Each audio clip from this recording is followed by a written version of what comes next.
Good evening, ladies and gentlemen, and welcome to the June 26th Planning Board meeting. Happy to have you with us here tonight. Ms. Washington, otherwise known as Madam Secretary, could we have a roll call, please? Certainly. Thank you. Mr. Barhu, Present. Ms. Callis, Mr. McLean, Here. Mr. Robinson, Present. Mr. Servance, Mr. Weatherholtz, Here. and Ms. Washington, present. Very good. We have You have a quorum. Thank you, ma'am. Move on to item number 3, approval of the minutes from the May 22nd, 2025 Planning Board meeting. Looking for a motion, please. Before we do that, I've got, make a correction on here. The minutes have have David over here as the city attorney, and as much as we'd like him to be the city attorney, he's the assistant city attorney, so that'll be corrected in the records. Okay, with that minor adjustment and taking away David's promotion, could I have a could I have a motion, please? I make a motion that we approve minutes as recorded, except for the change. Second. Very good. Any discussion? All in favor, please say aye. Aye. Opposed, same sign. Thank you very much.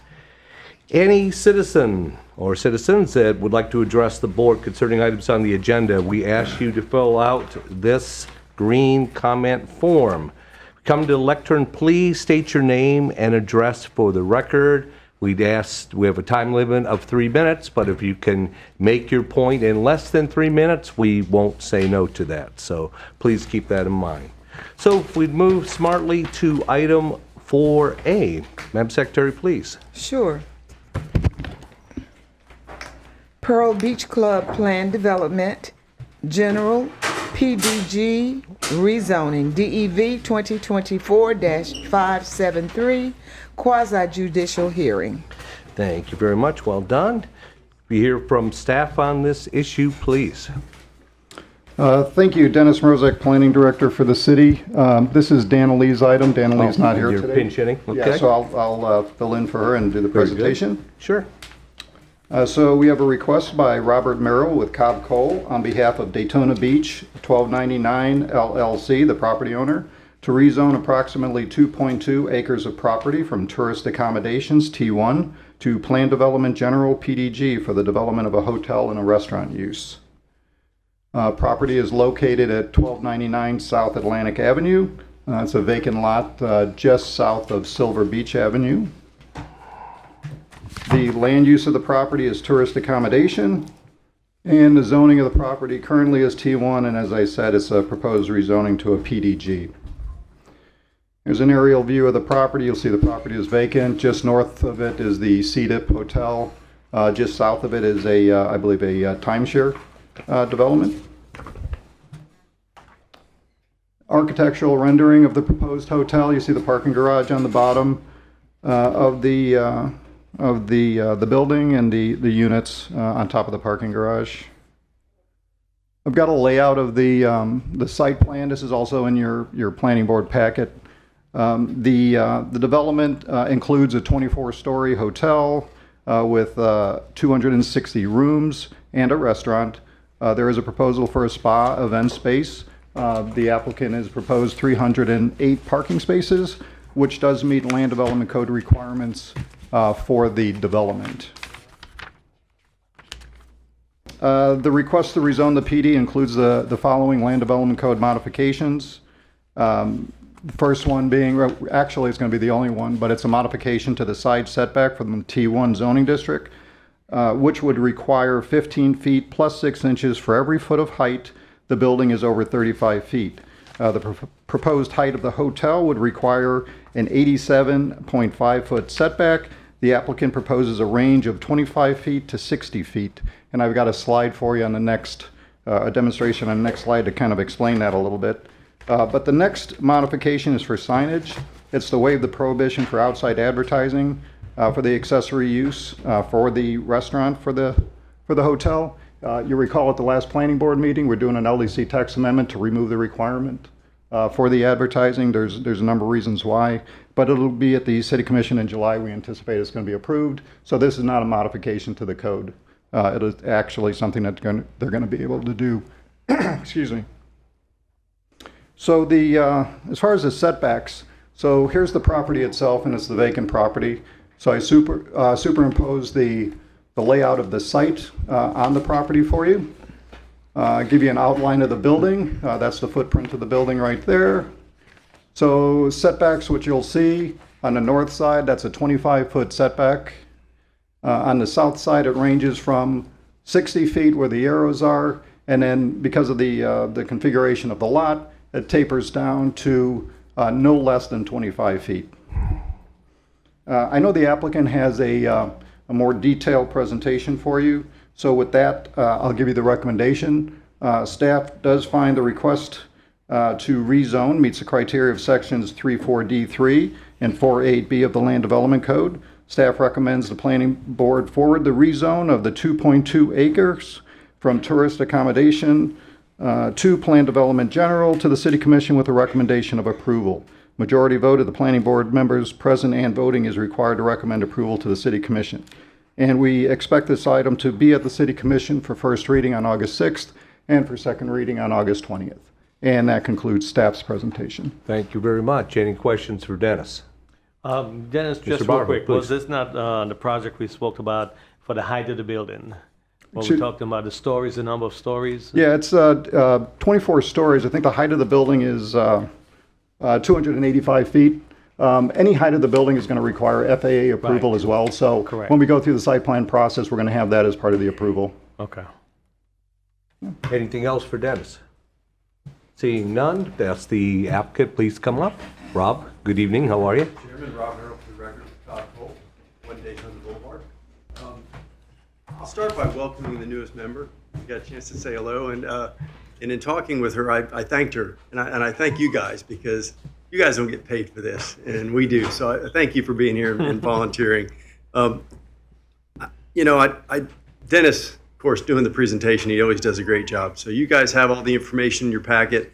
Dennis has given you in your packet the comprehensive plan consistency and the land development code compliance things that you guys sort of need to move these things forward. And so if you have any questions about any of that, we're happy to talk about it. But this is an incredibly great project. I think you guys are going to see the first 5-star hotel in Daytona Beach, and we're all excited about it. I've got a whole group of folks here with me. Pablo Penella is the owner of the property.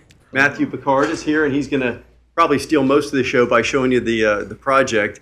And again, we've got a whole group of folks here that can answer any questions for you. You know, I think this one sort of speaks for itself. The tax base that's going to come to you guys, the opportunity for new, you know, good hotel rooms. All you have to do is read the newspaper to see us screaming for new hotel rooms on the beach side. And the Ocean Center is expanding, we hear. You know, they already are full. They need hotel rooms for what they have now. The cheerleaders are coming, it sounds like, I think they extended for a couple of years. We need those people to stay for more than a couple of years. So these new hotels are going to do that for you. With that, I think, Matthew, I'll let you go ahead and go through it. So we've got a presentation that we got to queue up here, so I want to make sure we've got it. Joey's got it set While up. we're We already ran through it. While we're waiting to queue, if I can get your name and address Yes, for the sir. record, please. Matthew Picard with Kobe Carp Architects, You fill that form. 571 Northwest 28th Street, Miami, Florida. Thank you. Let me see if this, okay, that works great. Thank you very much for having me tonight. Of course. Thank you very much for the great presentation. That was excellent. I feel like I don't really need to say much more, but I'll go through the plans and walk you through it and give you a little bit more detail. With us here tonight, as stated, we have the developer, Pablo Penuela, and also we have with us Luis Anthony Pigliotti, our civil, our mechanical, our engineer, our seawall. I mean, he's our main engineer on the project. We've been working together now for almost 2 years on this project, and I hope you enjoy it. As you know, this is our site here, 1299 South Atlantic Avenue. This is the aerial, as you can see clearly. This is just south of Silver Beach Avenue. It's just at the top of the screen there, and sits between the Sea Dip Beach Resort and the Catalina Club Beach Club to the south. Here's an aerial of the project, and this is what we're proposing here. I'll walk you through the plans after this, but just to give you an idea, this is designed as a 5-star luxury hotel. It's 24 stories, 260 rooms and suites, and it meets the standards of all the different brands that we've been talking to and looking at. We meet the parking requirement per the city, 308 parking spaces. At the ground floor, we've got a restaurant that's open to the public. We've got an oceanfront pool that's open to the public and an oceanfront bar and garden. Within the hotel itself, we're going to have a branded spa, we're going to have ballroom and event space. We're also going to have a rooftop bar and garden and lounge at the top, on the top floor. And here you can see in the aerial, on the left is the southwest view, and on the right is a view from the northeast, looking to the south. And you can see the ground floor, the gardens there, the pool deck, the arrival on the left, and then on top we've got our rooftop garden and pool and lounge. Here's an overall rendering of the building itself. You can see it located there between the Sea Dip and the Catalina. And you can see how the site pinches there, as Dennis pointed, along South Atlantic Avenue, and reduces the ability to extend our landscaping there, but we've tried to extend a garden there along the south part as an amenity to the building and to the community. Here are two views, two renderings of those amenities. We've got the 7th floor pool deck that's connected to the spa. And then on the right there, you'll see the pool area at the ground floor. And the windows there you can see in the background, those are that's the restaurant there that's open to the public. And in the back, all the way in the back of the view, it's hard to see maybe from where you're standing, but there or sitting, there's the bar. Here's a view along the street and from the community. And you can see there on the left, we have our street view. There's a drop-off. That's our main drop-off that's internal to the building. And then you can see the view on the right there, the aerial. And this is the site layout, kind of giving you the layout that, again, Dennis showed you. You can see the 25-foot setback on the north, and you can see that we've got the 60-foot setback on the south and how the building pinches to South Atlantic Avenue. This is our ground floor. Now let me walk you through that. Going left to right, you can see we have our covered drop-off. We've got 3 lanes. This is valet parking. We want to be able to stack all the cars. We've worked with our traffic engineer to make sure we can do that. And then cars will turn into the building. The ramp is actually behind the lobby. So you can see the purple there in the front next to the drop-off. And then as you go up, there's the ramp. So there's plenty of stacking for cars. There are 3 lanes, so we'll have plenty of drop-off and pickup spaces for the valets. To the right of the parking ramp there, we have the internal loading. We wanted to internalize everything there so that the loading is, one, hidden from the street and also hidden from the guests, because this is meant to be a 5-star resort. And so everything is going to be internalized within the podium itself. As you go through the lobby, we've got our lobby, we've got a stopping, like a grab and go type of convenience for guests and to the hotel. We've got the restaurant there opening up to the pool. And then we've got the pool areas to the right that face the ocean. Let's go to the next slide. As we go up, this is our typical parking. Like I said, this is valet, so we've got stackers to make it as efficient as possible. About 4.5 floors of parking in a very small footprint, but we've got 308 parking in total. So we really try to maximize the use of the space there. And then when we go to our final level, we've got our final level of parking and all the back of house that's required for a 5-star hotel. As we go up, this is our spa and amenity level for the hotel guests. This will be branded, and it has a pool deck there on the 7th floor that's going to have views to the south and to the intercoastal. Then we get to the next floor above, which is going to be our event space and ballroom space with a catering kitchen for the events that are held in the ballroom. Then we get to our typical floor plan. So these are the standard levels. This goes from level 9 through 22. And the average room size here, since we're going for 5 stars, 500 square feet. It's a very large square footage for the rooms. And you can see the yellow rooms are our standard, and then the orange rooms are the core suites. As we go up higher into the building, this is only to the 22nd level, 23rd and 24th floor. This is our suite levels. These are almost like penthouses, but they're suites for the hotel, and they range from 800 to 1,000 square feet. So those are going to be 1, 2 bedroom suites, and within that, depending on the brand, there'll be different levels, presidential, you name it, right? They'll have them all. And then we get to our final level, our rooftop garden, pool, and lounge. So this will have incredible views of the ocean, the intercoastal, all of Daytona Beach. Here we did a shadow study, so I don't know if this will play. I just push the button. No, that didn't work. My point. No. Joey. There we go. Okay. Joey tested it out earlier for me. It worked. So we did this shadow study to really see what impact it has. And it's quite interesting. The shadow starts off directly down the street in almost every month. And we find that there's minimal impact and duration, especially in the afternoon, to the properties. Now, there's always a shadow being caused, but we do have only a few hours of the day that we impact the property to the north. And then the final slide, we did an animation. Here is the final slide. This is a quick animation for you to see the building. I don't know how it plays again. Oh, there we go.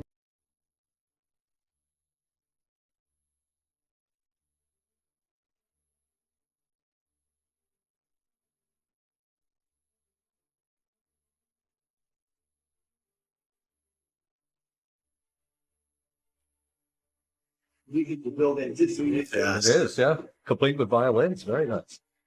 You can see the restaurant in the background.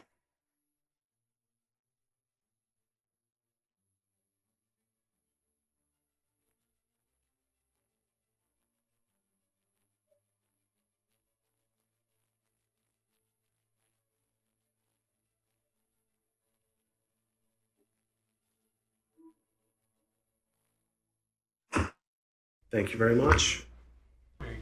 Okay, Matthew, before you step out, let me just ask a quick question of you. Give us an idea of how the process works for you to determine what size is appropriate for a particular area. Such in this case, we're talking 24 stories, 260 rooms, some big rooms, 500 square feet or more. What is the process to get there, and what criteria do you use to make that determination? Well, we're really looking at what the best use is for the land here and what we really envision the future development of the site. As you know, the Silver Beach just got approved, and that's really going to be the renaissance that we see that's happening here to the city. We really want to see a benefit for the community and see this community redo a lot of these projects that are there. As you know, these have been developed, neighboring buildings were developed 30, 40, 50, 60 years ago. Sure. And it's the time that these buildings need to renovate. And as you can see the trend throughout Florida, it's really height and it's really redevelopment that, one, it's sustainable and resilient, because you've got to consider the smallest footprint you can get and the most efficient building you can put on the site. Right, and so really that's what we try to achieve here. And you feel confident that the market can sustain what you're putting Yes, on this lot? definitely they believe that. Okay. Yeah. It's their investment that's being made here. It's their money, I understand. Yes, How about name and address, if you would, please? yeah, I think the market for Daytona, they have the statistics from the city that 4.5 million people comes per year to Daytona. If you approach and you just attack the 5% of those people that can stay on a 5-star hotel, you have more than that. So you need like 3 5-star hotels here in Daytona for the market. I see. That's what I think. Okay, thank you. Okay. I appreciate it. Thank you very much. Praying for those people, actually. Any other questions for I have a question. Matthew? Yes, please. Yes. Go ahead, Joe. Your current zoning, the T1, how many stories is that? So there's no height limitation under the T1. The T1 actually has a ratio to talk about setbacks versus height, but the city did not adopt a height limitation in the T1. Oh, I thought that was part of your request, was the 24 stories. No, the only thing really that we've down to, so here's part of the process to kind of walk it back, which I probably should have done at the beginning. Before we get to you guys with the planning board, we go through a rigorous process with all of your experts for months, and we've done that here. So there were a lot of changes made to the plan as we went through this process, and all of the different disciplines at City Hall weighed in on things that they wanted to change about it. So this thing's been boiled down to pretty much, as Dennis said, once you guys get that change made to the code here soon, one waiver. So that's why we're here. Okay. The waiver is necessary for the project to move forward because of the way that the property's configured in the back, as way Matthew explained it. Otherwise, we would have bigger setbacks, which we can't do. So I think when you look at it, you see the proportion, you see the spacing. Is it a big building? Yeah, but I think that's what we need. I think that's what's going to make this place really turn around. So, and again, you're talking to somebody who's a designer, designs things all over the world, who's telling you, we want Daytona Beach to be successful, and this is how we do it with this kind of quality development. So I know we've got a whole bunch of people back behind me, Mike, that want to speak. So I have a question for you, though. Go ahead. sure, Vernon. Please. First of all, on the phasing plan, you've got it from, 5 years approval plans and up to 10 years for final approval. I think that's a little long. I think that the city's always had a plan. I know they've talked about it.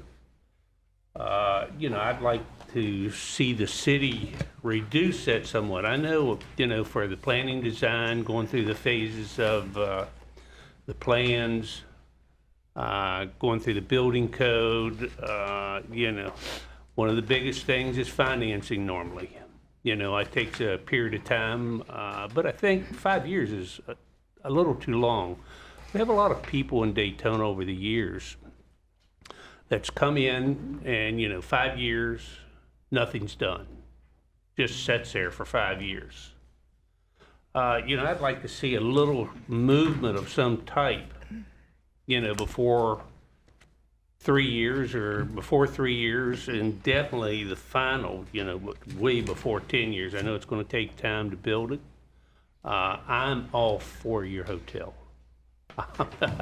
I think that a 5-star hotel would be an exceptionally beneficial to the city of Daytona Beach. I also live on that end of Daytona Beach. I live down on the river.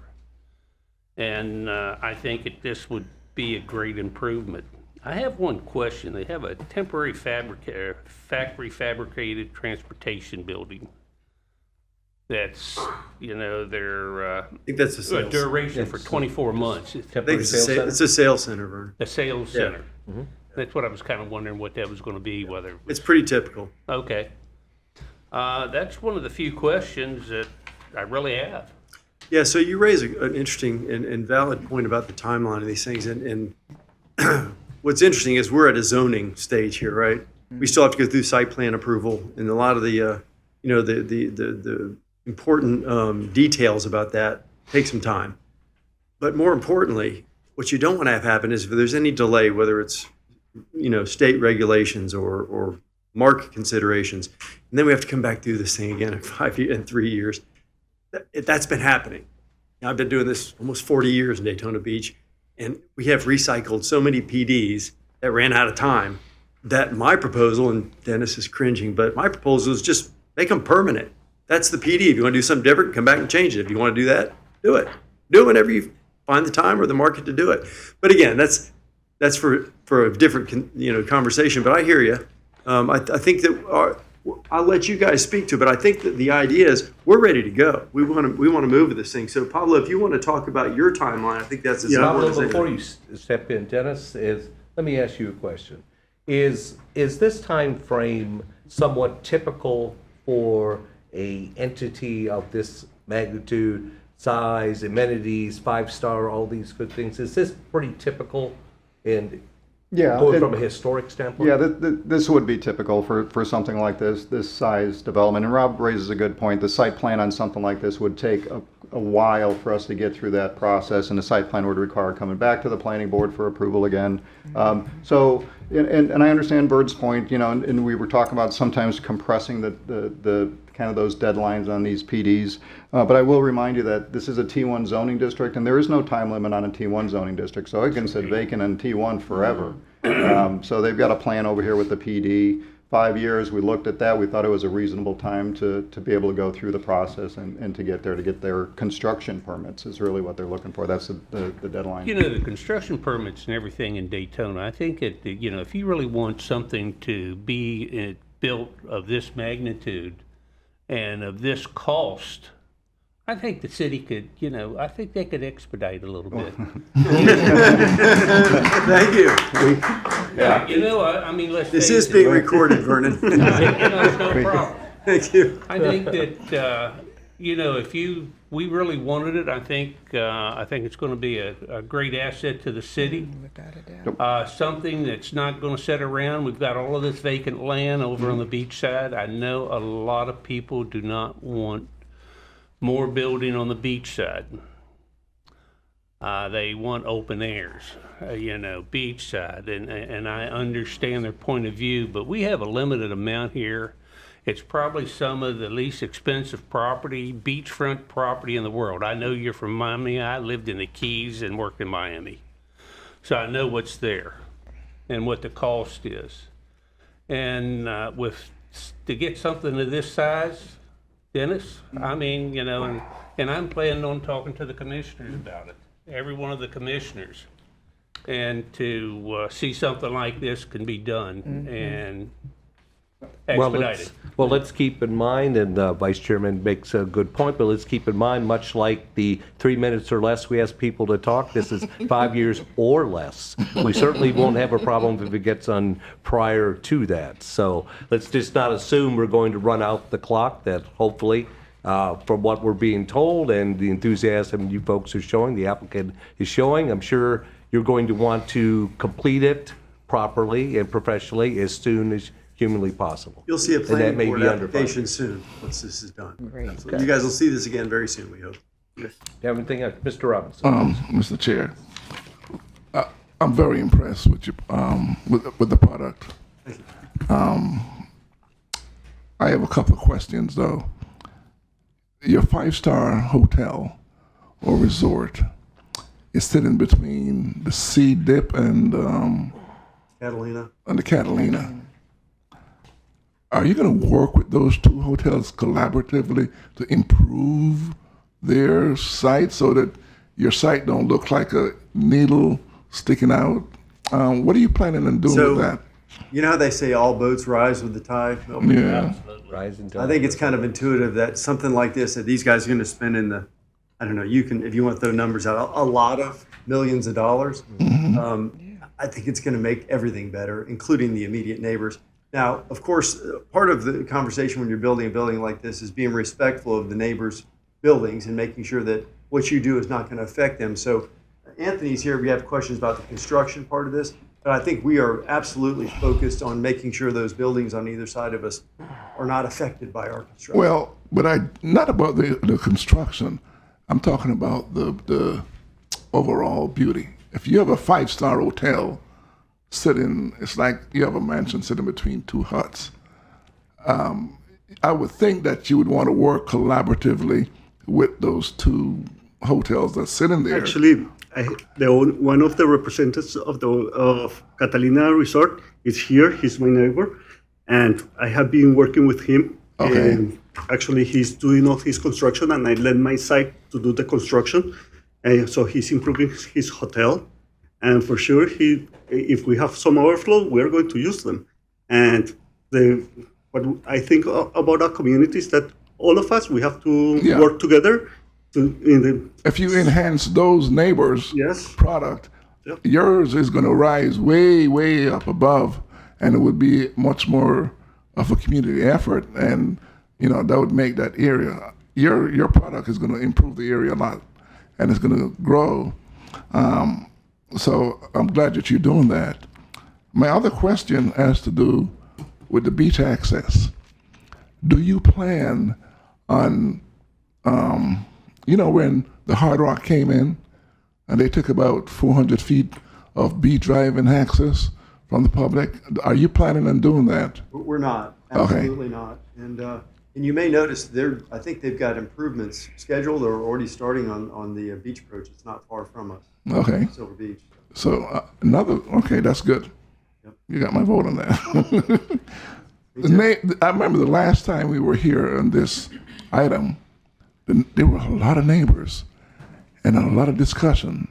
Did you ever meet with them again to resolve some of their issues or listen to some additional concerns that they have? We met with those folks, Milverton, several times. And Okay. it culminated in this meeting before you all, but then if you followed along, it also went to the city commission, Okay. who voted. You were talking about the Silver Beach project, which is our neighbor to the north.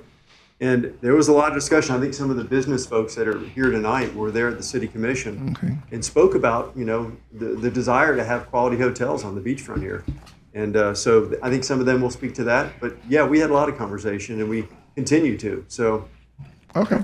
that conversation is never going to end, I don't think. Okay. I love your design. And just a comment, it's Mr. Robinson, maybe a sports analogy. When you're playing a team that happens to have a superstar player, you tend to try to rise your game up to meet that challenge. And I think we may have an opportunity for properties nearby to look at this and say, what opportunities do I have to enhance what I'm already doing to be able to have a better product for our community. So let's hope that's done. And I hope that you work collaboratively. Help them. Help them come up. Absolutely. Yeah. Any other questions? Just one other question. Go right ahead, Mr. Vice Chairman. On the beach side with the retaining wall, I'm assuming that you're going to probably rebuild this. I really haven't walked on that site, rebuild it or repair it or whatever. Is it squared away as far as the setback requirements for the county and everything? There's been some discussion with the other hotel about how far you can build back and whatever, and I'm assuming that that's the place of it and that's resolved. It is. We have our civil here if you want to talk to him about it. He's also doing the seawall. As Matthew mentioned, he's doing it all. He's a structural engineer as well, so if you want to talk to him, I can get him up. I think it's, I'm also a developer, general contractor for longer than most of you been alive. Most of the people with my number, they're either retired or dead. But the seawall, I'm also an engineer. I think that that'd be one of the things that I'd be working on right away. Yep. He's on it, and we've got some innovative concepts that he's bringing forward, and we'd be happy to go through them with you. Because I know it says in one of the notes, one of the adjacent properties, they have a problem with the connection, and so I'm sure that you're going to resolve whatever, and possibly, I know I walk on the beach every day. And up through the shores, the walls and everything, it's been built, the storm system, I believe that retention wall is low in comparison to a lot of things. I mean, you've got a good site, but there's nothing been built on it for a long time. And to take consideration for what you're building back there. Go ahead, Anthony. Just introduce yourself. Louis Anthony Vigliotti, 821 North US Highway 1, Ormond Beach, Florida, 32174. Thank you, sir. Civil engineer, structural engineer, coastal engineer, certified general contractor, master plumber, mechanical contractor. I already have a 5-year FDEP approved seawall for this location. I used to work for the FDEP. I used to work for the Army Corps of Engineers. We've already got it. We've designed it. It's approved. The only thing that might change is we went up and down the beach today and we saw a couple of different, models of walls, and there's some innovative things that are happening these days. Plastic ones. Yes. I walk by it every day. The one that they're building there, and the tubing and the topping of it. And that's sitting right between the Hawaiian Inn Yes. and the St. Martin, and I designed both of those walls. So basically, it's right in the middle of both of two of my very intimate projects that, were devastated and, came back to be what they are today. So it's definitely something that we've got our finger on the pulse on, and excited about the project, and we've got Well, a good team thank you for for it. your expertise and your I'd like to explanation. hear from him. Thank you. Thank you. I have a question. You two were talking turkey. Yes, please. In reviewing the neighborhood meeting that you held on January 27th, unless I'm reading it incorrectly, it says construction timing, the hotel will take approximately 30 months, following an additional estimated 6 to 10 month review process. Is that, Yeah, that's the construction timing. Okay. So actually, start to finish, 30 months is where we end up. 30 months. okay. Oh, I thought I heard 10 years. No, so that's the zoning document essentially. So in other words, we're going to put this zoning in place. It gets to be there for 10 years. If it turns out something happens, who knows what can happen around here, and it gets delayed, we can still build it Okay. 9 years from now. It's going to take us actually 30 months, so we Okay. need less than 9 to do it. But yeah, that's the idea. The actual construction is, and hopefully as Vernon was saying, if we get some expedited permitting from the city, we'll have it even quicker than that. By the way, my general contractor's number starts with 0. That's amazing. Pleasure to be in your presence. Is that a veteran That's the number? 0 vote. Well, thank you, everybody. We're going to sit down and let others talk. And Unless there's any other questions for you gentlemen, jump up. I don't see any. Thank you. we want to Appreciate reserve it. time to respond to any questions that come up from the audience, too. if you Of don't course, mind. Rob, we'll do that. Okay, moving forward, we do have a few speaker forms here. I'm going to remove my normal restriction not to allow supporters of the University of Alabama to speak in front of this Gus board, but since Mr. Cameron's here, I'm sure we can hear from him on this particular subject. Hey, Jim, how are you?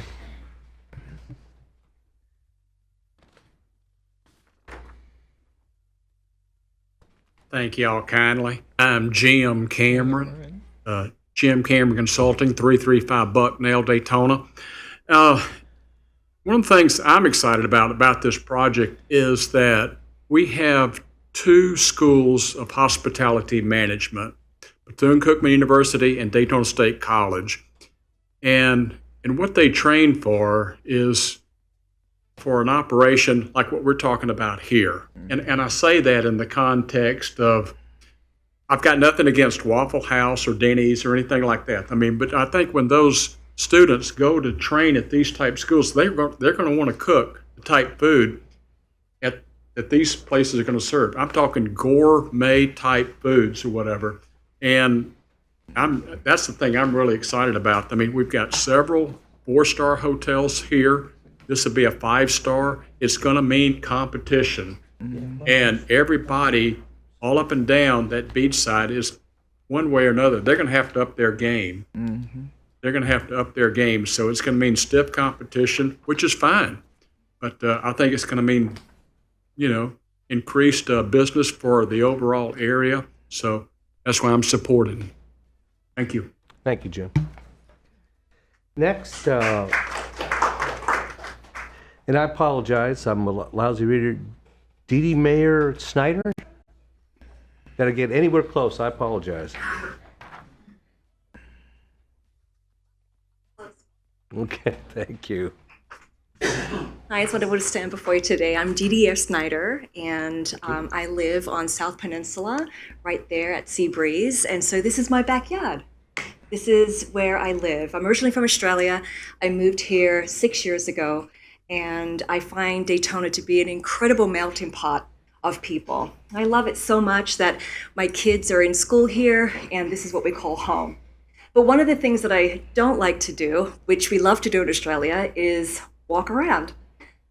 Walking from our house to the beach, and that's my backyard, there's all kinds of things that are in the way. When my kids see needles, when my kids see the cigarette butts, when they see people that are not maybe doing the right thing. It's a conversation that I'm not really wanting to have, but I have to have. And so why I love what you're doing, and I think it's absolutely beautiful, it's bringing more culture. It's bringing more of that opportunity for the tourists and people to come here, and it will raise the bar of the neighborhood. And we need it. I'm so grateful for what's going to happen, God willing, at the end of Silver Beach, and now with this, I'm going to say, sister building, because it's going to change that landscape. And that's what Daytona needs. And that's my time. I could go on all night, but I'm for it. Thank you. Thank you. Appreciate your time. Right next, we have Brian Moss. Brian? 1 minute.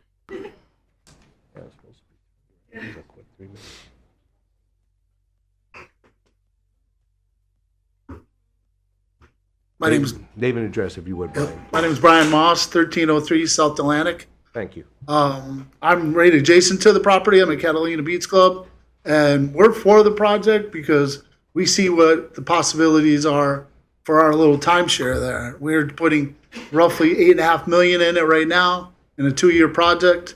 It'll be done this January. By the time they start and everything else, our place should be looking very nice, and hopefully we'll blend in nicely with them, and we're for it.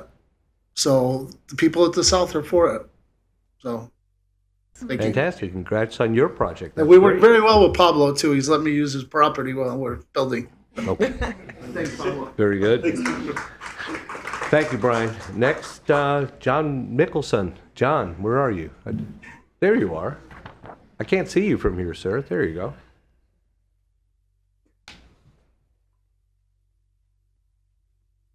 John Nicholson, 413 North Grandview Avenue. Mike, you made a comment about the ability to succeed in Daytona Beach. Same thing happened with Tanger Outlet Mall. Ruth Traeger said, "Are you sure? I don't think outlet malls are doing well. I think you're going to fail." Tanger Outlet Mall did not fail. All right. People do their due diligence. People are looking at Daytona Beach, especially Miami Beach, Fort Lauderdale, are looking at Daytona Beach. They're coming up here. This project is the third one of its kind in a very short area. 2 properties north. The max is what? A block or so south of it. I remember when I was a kid, a new hotel opened up on Miami Beach. Nobody thought it would succeed. It was called the Fountain Blue. It changed Miami Beach. Within a few years, literally right next door was Eden Rock. So you got 2 high-end. And there was never a problem. They filled it all the time, never went to bankruptcy. When you look at these things, I live right across from the Wyndham, all right, 28 stories. I've never had a problem with the shadow. My yard is the trees all over the place. It's not going to hurt the trees. It's not going to hurt anything. So when you look at this building, there are details. I'm not saying this is like Abu Dhabi, very unique, very iconic buildings, but it really is an unusual building. It's an unusual style. It's an unusual parking garage. It's not a bland parking garage. And when you walk up and see that first floor, there's some unique characteristics that make it very unusual.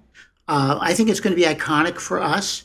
So I'm asking you, when all those people say, well, we only want 1 or 2 story buildings. Well, it's never going to happen in Daytona Beach. It's got to go up. All of our buildings must go up. Secondly, when you look at the caliber, we were thought we would never get a 4-star in Daytona Beach. We now have 4. This will be a 5-star. I know everybody says I'm wrong, but Margaritaville was built. Tanger Outlet Mall was a success. One Daytona was a success. This will not be the only 5-star in Daytona Beach. Please pass it. Thank you. Thank you, John. We just got our last form in here for Edwin Peck, excuse me. Ladies and gentlemen, thank you for the opportunity. I'm Edwin Peck, Peck & Associates Construction here in Daytona Beach. What's that address, Edwin? If you I'm sorry, 2430 South Atlantic Avenue, Daytona Beach Shores. Thank you, sir. Apologize. I've been to a number of planning and zoning board meetings about building large buildings within this community, and we've built a number of them. There's typically 3 or 4 items that every single building gets hit with. One is shadow.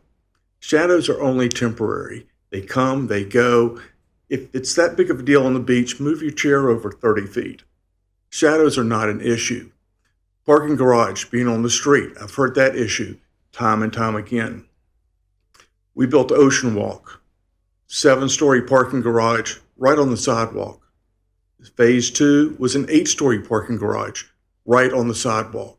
Nobody has any issues with the parking garage at Ocean Walk. It's accepted. This parking garage is gorgeous. This stands way above any parking garage you've ever seen. I've built other parking garages through the first 3 or 4 stories of a condo or a building. People don't even recognize it. That's what's going to happen here. They're not going to look at this building and say, oh my God, it's a parking garage. So let's dispense with that issue. Without offending anyone, hopefully, Daytona's getting old. It's getting run down. It needs rejuvenation. It needs an uplift. We have a golden opportunity here. These people are coming to our community and want to build something that we don't have. We need it. We need it badly. And like others have said, it will bring up the surrounding community. I'll respect the 3-minute. I'll be just real quick here. Sure. To my knowledge, from the research I've done on this has no adverse effect on the environment. Has no adverse effect on the environment at all. No one's raised any issues that it would. It's consistent with your comprehensive plans. It meets all the requirements. It's been through all the question and answers of the city in various departments. It is compatible with the surrounding areas. It's a 5-star hotel. We need it, and I ask that you support it, please, and I'll surrender my time to whoever needs it. Thank you. Thank you, Edward. Appreciate it. Do we have any other folks that would like to speak on this item? Come on up. Please, you fill out the green form quickly. Appreciate it. Thank you. Sorry. My name's Frank Molnar, 2607 South Peninsula Drive, Daytona Beach. Been a resident in this community since 1977. I've had a lot of people through the years say, Frank, you're crazy. This will never happen. I started working on the 400 Beach project about 10 years ago, bought the first parcel, assembled all the rest of them, pushed, heard the word no at least 200 times, did not give up. As you can see, 400 Beach is under construction. Hopefully, it'll definitely be completed next year. It'll be the most incredible housing project ever in our downtown. It'll bring residents downtown and the shops. They'll be able to support the shops, the restaurants. Hopefully more projects will come. Involved with the Silver Beach project, we're still in discussions of bringing the right investors together to get that project off the ground. And I just want to say, I think this would be an incredible project for the area. The Ocean Center definitely needs the rooms. I also serve on the HA board, volunteer my time for that. We need the rooms. We need to lift up this community, and I think this would be a huge catalyst. And I just want to, there's a lot of people that maybe didn't come and don't want to speak, but just a show of hands of how many people in this room that would like to see this project built and move forward. I think it's a majority of the people here, so I thank you for your time, and I'm excited of what's coming to our area. That's something we can all be very proud of. Thank you so much. Thank you, Frank. Well, unless there's anyone else who would like to speak, do we have someone? Yes? Oh, I thought he was coming. No? Okay. Before I ask for a motion, I'd like just to make a quick comment. I think this is a spectacular opportunity, and the word catalyst was mentioned, and I believe this is an opportunity for this project to be a catalyst to take this community oceanside to the next level, to get us to where we all believe this community should be. And the journey of 1,000 miles starts with the first step, And I think this is a fantastic project, and it will make very good sense in the years to come. This will be a catalyst to bring more high-quality projects to that area. It's, in my opinion, it's badly needed. So with that, I would ask for, you did have a comment, Dennis. Yeah, I'm sorry, go let me right just ahead. make one comment, and Thanks for stopping me. no problem. Mr. Robinson actually made the point, and Rob, you did mention you have no intention on removing the beach driving. Just for the board, the agreement does not include right now that beach driving will not, that it will remain. So it's still kind of an open question. So the question is, do you want that information, or do you want that a stipulation added to the PD agreement that beach driving will not be removed? It'd be up to the board. It'd be up. Let me to ask the applicant, any problem with that? Well, certainly I would say we don't have any say in it. What Dennis, I think, is saying is he'd like for us to have some definitive statement that says we're not going to ask for that, and we aren't. Okay. So I think That's the property what I wanted owners to hear. here, and I think the reason why Dennis is saying that is you might remember when the previous project, the Silver Beach project, came through, a lot of people showed up with the Sons of the Beach T-shirts on, right? Sure Their main objective, well, they had a lot, I guess, that night, but their main objective, from what I could tell, is they want the cars to be able to be on the beach, to park on the beach. And we said then, and we're saying again on this project, we don't intend to take them off. And I know the county's making improvements to the beach ramp right there. We're in favor of it, and I don't know that it's a zoning thing necessarily, because we would, I think, to do it, you have to go to the county, of course, and ask them to change their rules, and then I think you have to go to the state, and there's a lot of stuff involved. We're not going to do that. So All I was asking for is, you were going to say, we're not asking. I we're not believe you asking. did. Perfect. Thank you, sir. I say too much all the time. That's okay. We love you anyway, Rob. It's all good. Okay. With that, there's anything else for the good of the order? I'd ask for a motion on item 4A, including, you have a comment, Mr. Robinson? Go right ahead. I'm sorry. In listening to the comments made and the amount of time it's going to take to bring this project to fruition, 4 or 5 years, what is the current occupancy rate now, and how will their project affect that rate? Does anybody know that? No? Where's Mrs. Cameron? He's gone.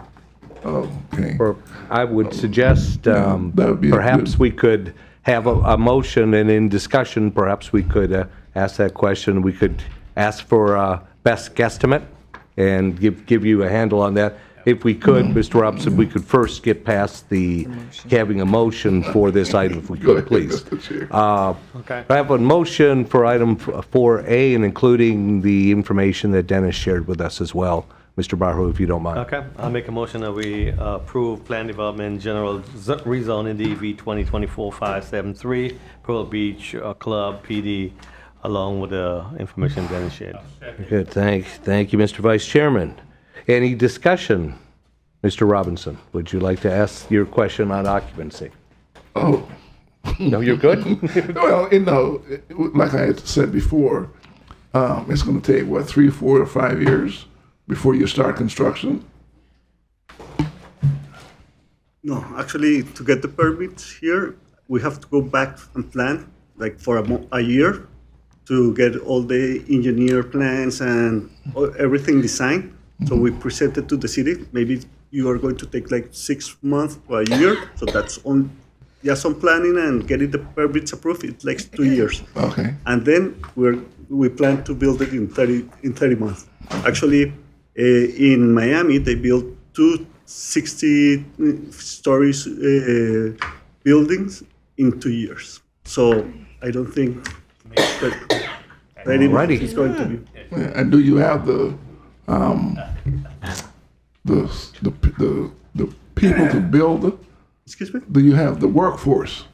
We're planning to use different contractors. For example, Mr. Peck is here.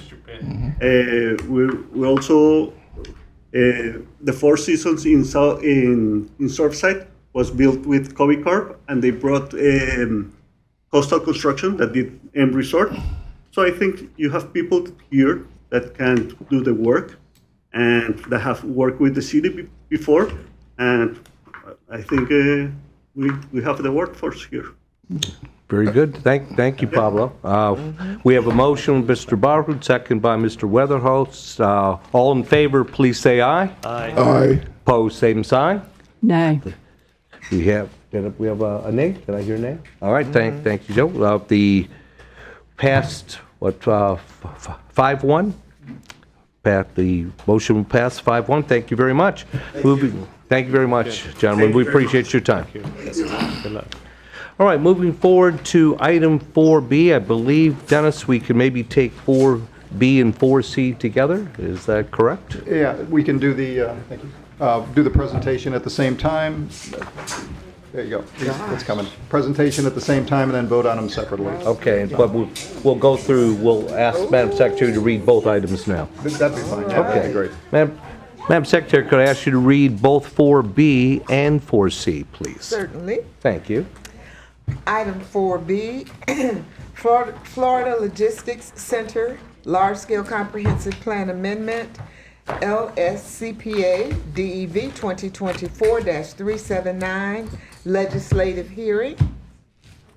And 4C, Florida Logistics Center, Plan Development General, PDG, Rezoning DEV 2024-378 Quasi-Judicial Hearing. Perfect, well done.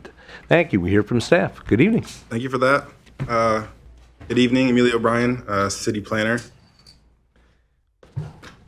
So this project is a request by Jessica Gow and Cobb Cole on behalf of FL P40 LLC for approval of a large-scale comprehensive plan amendment, proposing changes to the future land use map designation of the 276.5 acre site. Additionally, this request is for approval of a large-scale comprehensive plan amendment to amend neighborhood R development policies, including revisions to issue B and the creation of issue G, which limits the project's density and intensity and caps the overall development's external PM peak hour trip generation. This is a picture of the site location. It is generally located south of Bevel Road, west of Williamson Boulevard, also notably west of Pelican Bay. It's an aerial view of the current conditions. The current uses out there are agricultural and grazing. The purple area depicted here is neighborhood R. We're going to be looking at that a little bit closer, and the proposed text amendments, or comprehensive plan amendments, excuse me. The proposed amendment to neighborhood R, revising issue B, will be to policy 1, 4, 6, 7, and 8. Issue B states, the large undeveloped area south of Bevel Road between I-95 and Williamson Boulevard provides an opportunity for major development to service the interstate. This development must consider the need for preserving and protecting the existing Pelican Bay neighborhood. The proposed amendment to neighborhood R, revising issue B, policy 1, properties in this corridor shall provide interconnectivity through a north-south connector roadway. We'll take a closer look at that.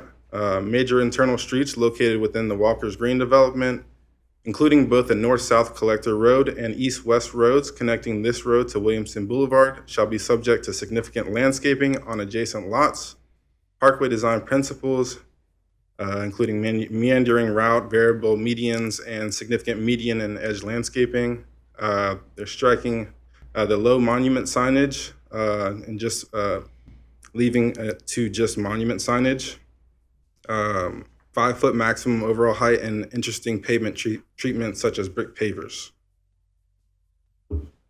The changes to policy 4, building architecture located within the Walker's Green development, including scale, color, and style, shall be coordinated. Architectural styles would be similar to that demonstrated by the ICI Gale development at the intersection of Bevel Road and Williamson Boulevard. I believe the applicant is looking to change this slightly, so I'll let them speak on that point. Policy 6 changes. Uses in the interchange commercial area shall be limited to retail uses associated with the traveling public, as well as hotels, motels, restaurants, and other uses. directly related to the needs of travelers. Truck stops shall be prohibited. Large retail establishments oriented to local consumers shall also be prohibited. And they are proposing to remove language that addresses intensity, and that's mainly intensity. Proposed change to policy 7 is to strike it. It says billboards on the property shall be removed at the time of development approval. They want to get rid of that. So policy 8 will be pushed up to policy 7, which will state uses shall be limited to the scale and intensity, which can be supported by the internal road systems, as well as by the capacity of intersections with the major road system, specifically Bevel Road and Williamson Boulevard. This must be demonstrated before zoning changes or development orders can be approved. This is their proposed creation of issue G, policy 1. So issue G will state, the Florida Logistics Center Plan District is located in an appropriate location for mixed-use development. Policy 1 will state, for the 276.5 plus or minus acre property known as the Florida Logistics Center Plan District, and subject to DV 2024-378, non-residential development including office support, and light industrial uses shall be limited to 6 million square feet, and potential retail uses shall be limited to 100,000 square feet. Residential density shall be limited to 1,500 residential units. Overall development within the site shall not exceed the generation of 3,000 external PM peak hour vehicle trips. So this is the proposed change to the future land use designations. They're proposing to change the future land use map designations from existing potential parks, general industry, interchange commercial, level 1 residential, mixed use, and office transition to entirely mixed use for the site. So depicted on the left is their current land use, and depicted on the right is their proposed land use. And as I said, they're proposing to change the future land use entirely to mixed use for the site. The current zoning for the property is agricultural. The applicant did have a neighborhood meeting. The key concerns raised were potential traffic impacts on Williamson Boulevard. The applicant's response, development capped at 3,000 PM peak hour trips. The current future land use designation supports over 37,000 trips, so there's a reduction there. Coordination with county on Williamson Boulevard widening project. The expansion is funded. Construction is expected before the project's impacts. Access review is in coordination with the city, the county, and FDOT. Onto school concurrency. Volusia County School District did not issue a standard finding of adequate capacity for this project. However, they recommended collaborative discussions among the developer, the school board, and the city, and their outcome was a tri-party school capacity enhancement agreement, which was negotiated. The agreement acknowledges the development may exacerbate school overcrowding. The development mitigation measures, capacity enhancement payment is tied to the final number of approved dwellings. The current school impact fee rate, the payment is due upon development order issuance. So that CEA, the conditions and the next steps, the payment does not reserve school capacity. Any certificate of school concurrency will be conditioned on full agreement compliance. Funds will be used to expand school capacity to accommodate new students. The next steps for the CEA, City Commission will consider the final approval of the CEA, the School Capacity Enhancement Agreement, this large-scale comprehensive plan amendment, and as I will talk to soon, the Plan Development Rezoning Ordinance. So this table here breaks down the Florida Logistics Center, their existing and proposed future land use intensities.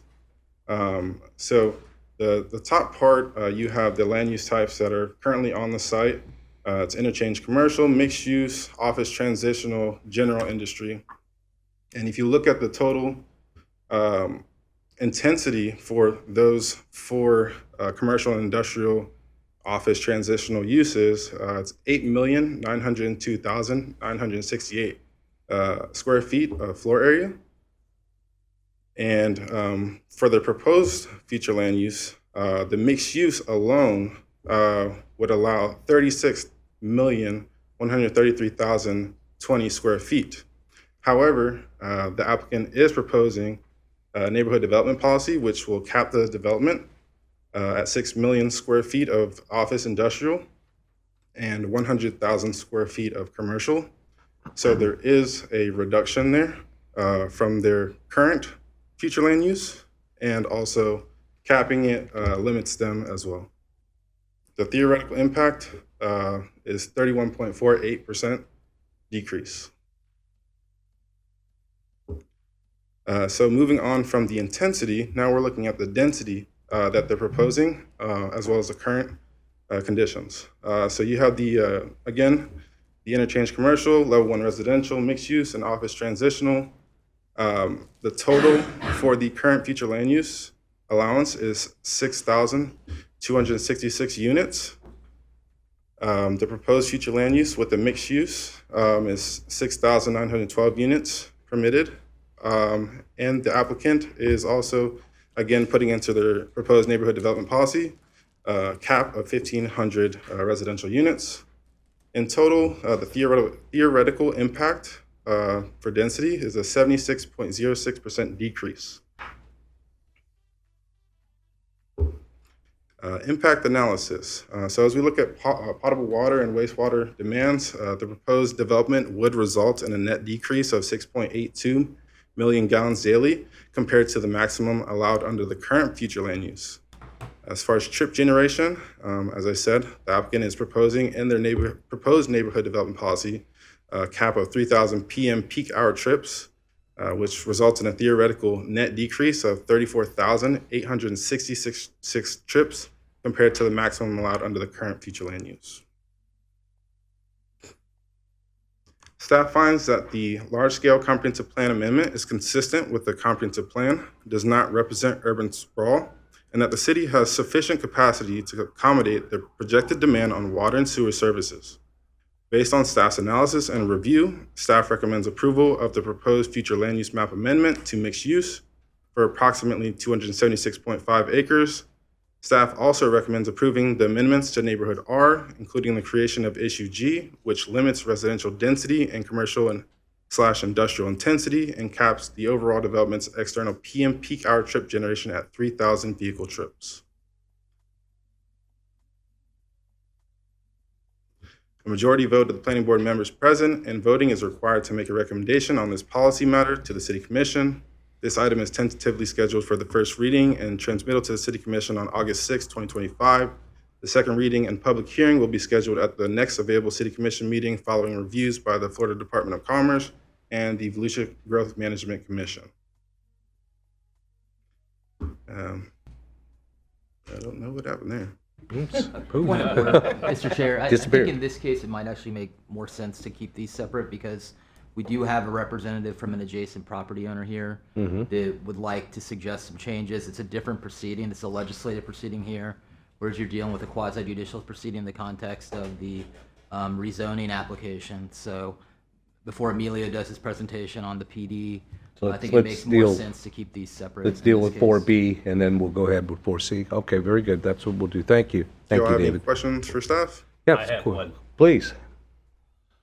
You know, with the traffic studies and everything on the intersection of Williamson, is everything put into account, you know, with the development that doesn't have any traffic on it yet, serious, right down the street?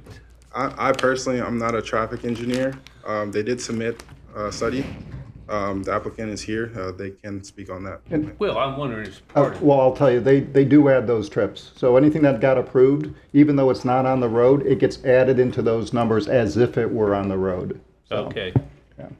Because I didn't know whether they were going to do a new traffic study, you know, once, I know that they had it, you know, approved when, you know, the building and everything. They'll take anything that's been approved in the area, and those trips that have been approved, even if they're not really on the road, they will assume they're on the road when they do their study.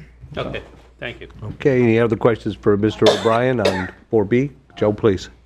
I don't know if you're right. I'm concerned about the wildlife and also the wetlands. The wildlife, it says there's huge nest bald eagle nest maps, 2 large areas. Are you doing anything about the wildlife preservation and also the wetlands? We did take a look at their environmental study. They will have to go to the different agencies to secure permits for things like wetlands and the bald eagle nest that you pointed out. So the applicant again is here. I'm sure they could speak a little bit in more detail about the environmental impacts, but staff does not see the environmental impacts that have been presented to us as an issue. Very good. Any other questions for Emilio? Seeing none, thank you, sir. Onward to the applicant. Hi, Jessica. How are you?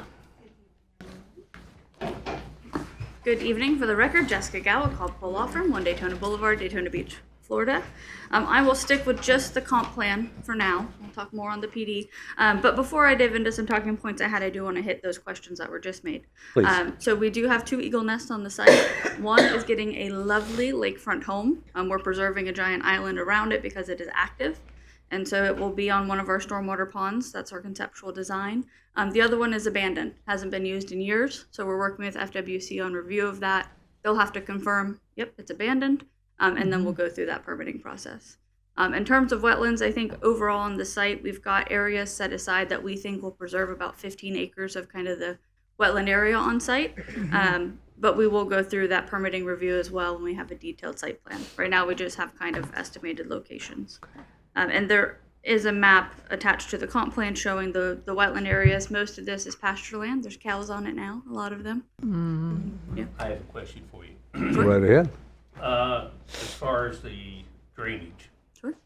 You know, with the calculations that they're showing here, of the rainfall, events and everything, the rainfall during hurricane isn't figured in on this. Biggest problem with all the drainage, the way that it goes down through the canal and into Spruce Creek, you know, major rain, major development, you know, running the stormwater down through there. What about those folks that live on Spruce Creek itself, the wetlands? Is there any consideration to the people downflow that we very seldom ever figure in on the comp plan? Yes, and here's what I'll say to that, and then I do have some talking points that I want to go over, and then we'll do more questions, I think, from that. So drainage now, the way the site drains naturally, a portion of it goes across Williamson into the B19 and then flows out. Yes. Our initial design, and we've got Chris Rowley with Zev Cohen who can give more details on it, is to cut off that flow across Williamson and direct everything west. Rob always picks on me because I have to think about east and west for a minute.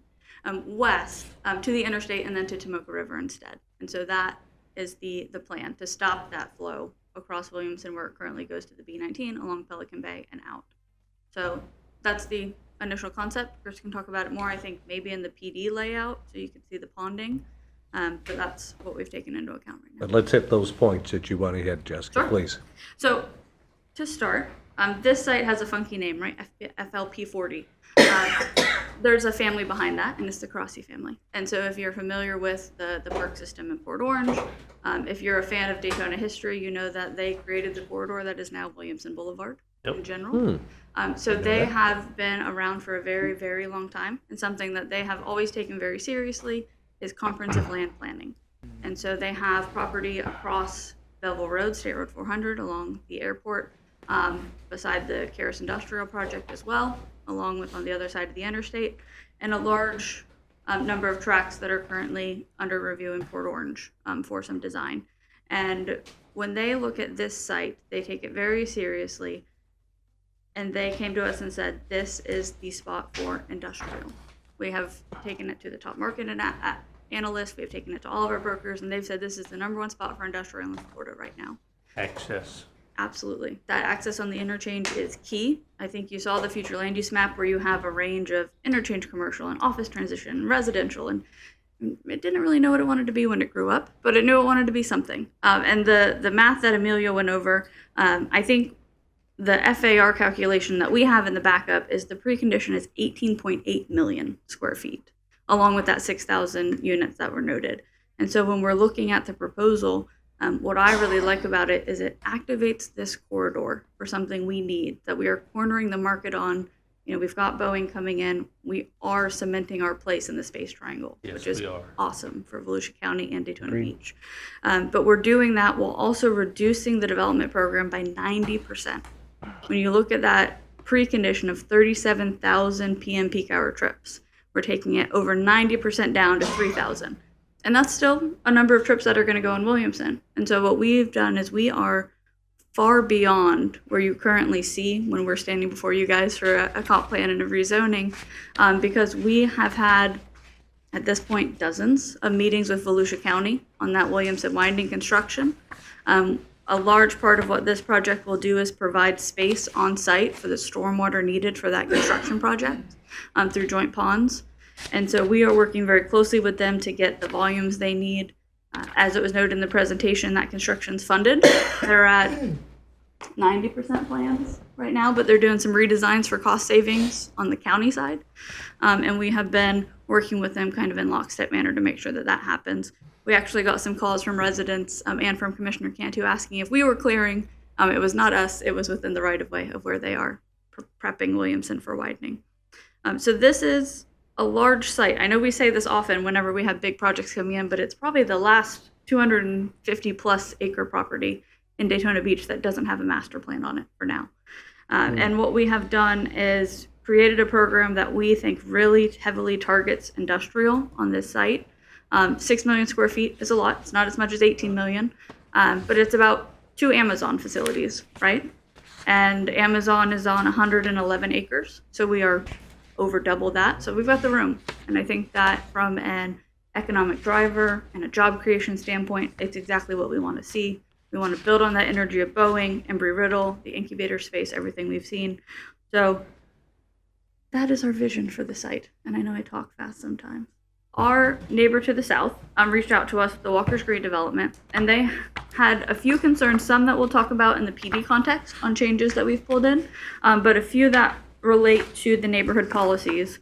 And if it helps, I'm going to send an email, or I'm going to hand out a copy just so you can track the language changes that they have requested that we have run by with staff.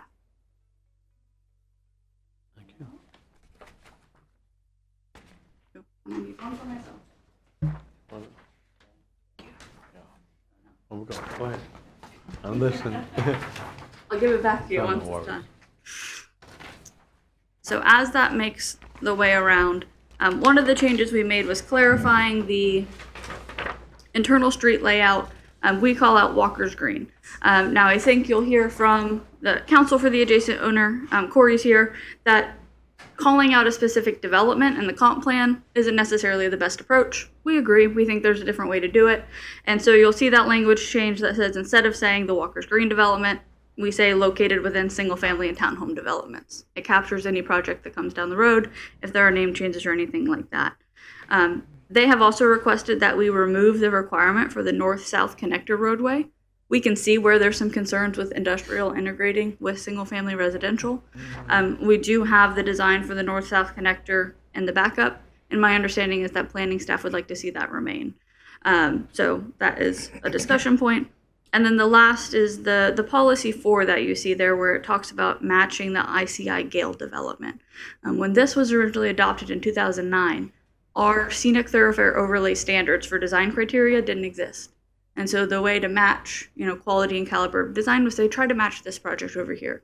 Now that we have those standards that apply along Williamson, I think it makes sense, and it wasn't our request, but I'm talking about it, to remove that policy in favor of deferring to the city code standards. And I think in initial discussions with city staff, they agree with that as well. So those are the changes before you.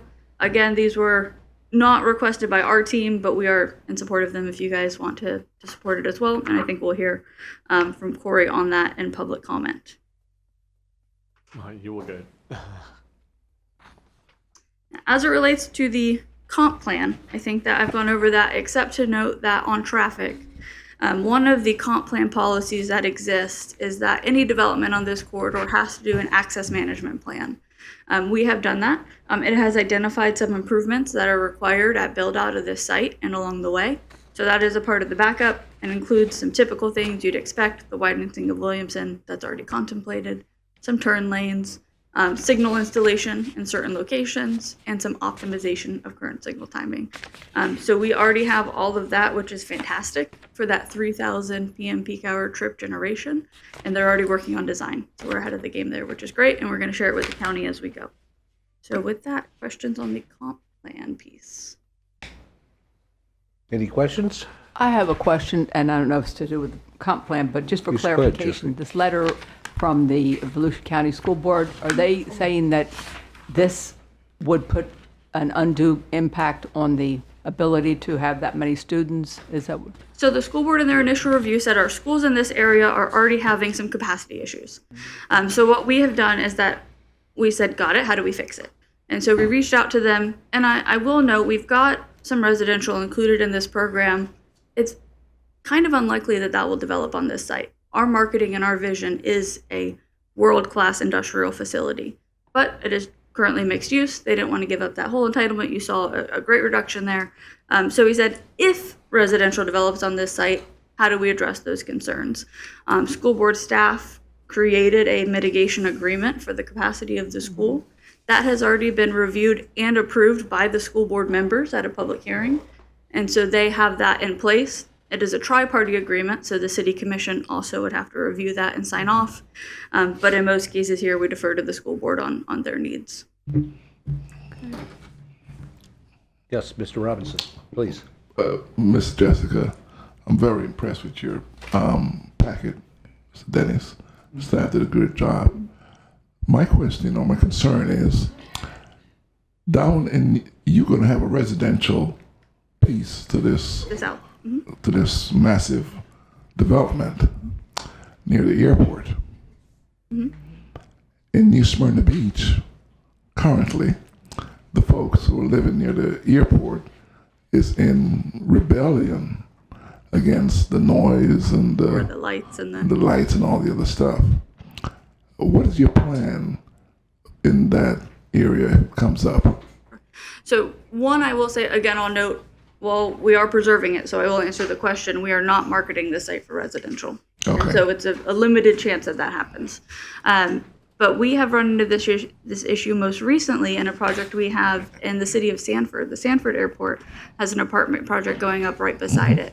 And it has been a fun journey. And part of it is that you have FAA review of building height and the flight paths that you'll go through. But they also walk you through construction materials, so the soundproofing of the windows, the materials you need in current buildings to avoid excess vibration and all of those things from flights if you are located in close proximity. And then you enter into an agreement that says you understand that you're close to the airport so that anyone moving there or purchasing there has notice of the activities. And they say, you know, here's what you may experience. You can't have too bright Christmas lights on your balcony that would interfere with flights.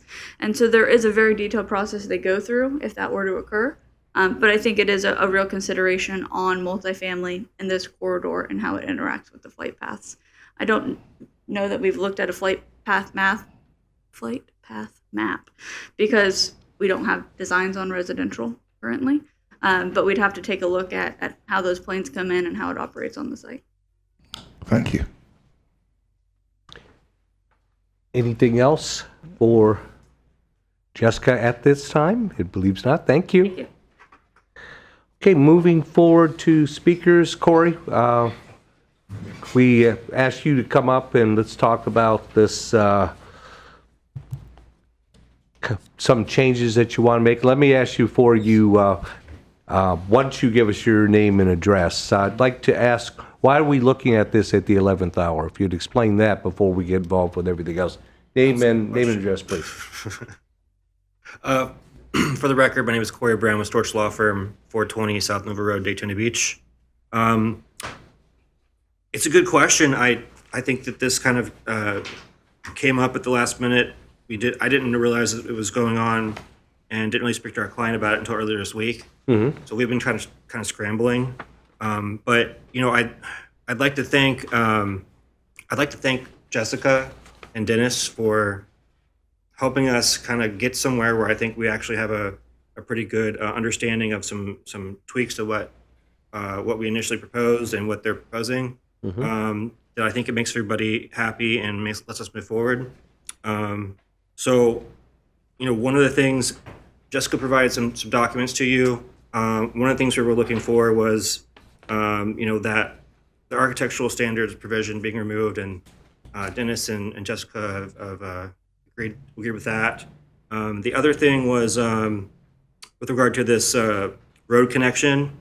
I think staff sees some good justifications for having this road connection. The north-south? The north-south, yes. So basically, what we're proposing is, at this time, removing that reference specifically to Walker's Green and making it more general like it should be. But also, trying to have an agreement to kind of move forward and work on some things with this road connection, because there's some safety concerns. I mean, you have an industrial area going right into residential. And, but we think that, we can keep working together to come up with some solutions that would help address those safety issues. Things like traffic calming or signage or whatever. And that if we can get that done, and, with the kind of amended proposed changes that we've worked out with Jessica and with Dennis, I think that that would let us move forward and satisfy our concerns, as long as we can keep thinking about the safety concerns on that road. We don't have any objections to this project. We think it looks like a good project for the city, and like to move forward based on that. Okay, I appreciate it, Corey. Thanks. Any questions for Corey? Seeing none, thank you very much. We have one more speaker here, please. Mr. Nicholson. The floor is yours, sir.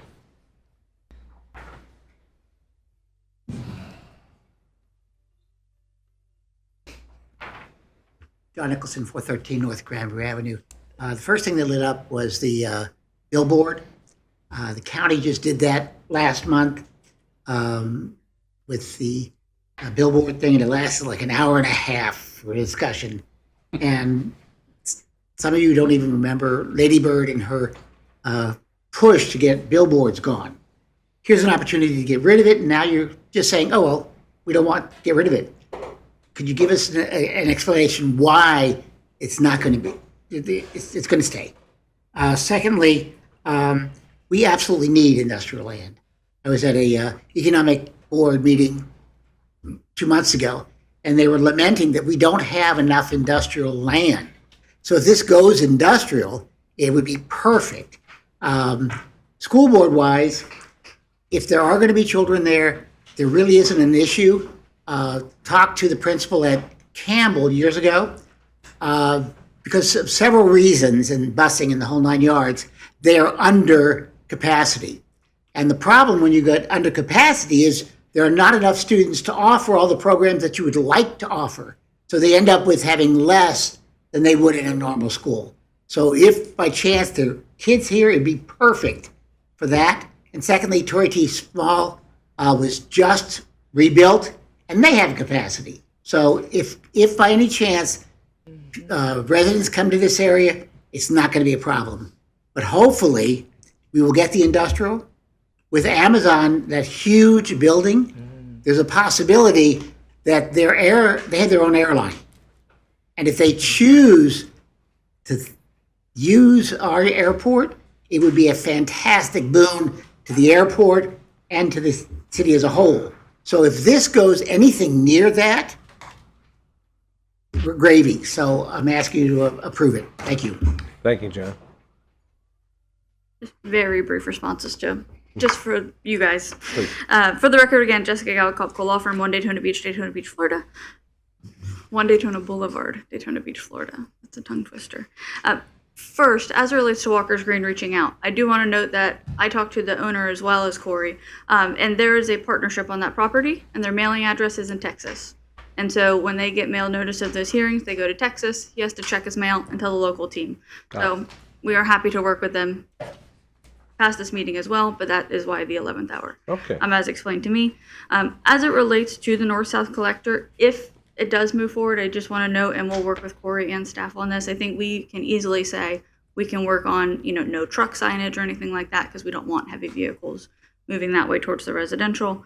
And then to the question on billboards, I do want to note it is not clarified in the comp plan, but it is in the PD. The way that policy reads now is once anything starts on that property, all of the billboards have to go away.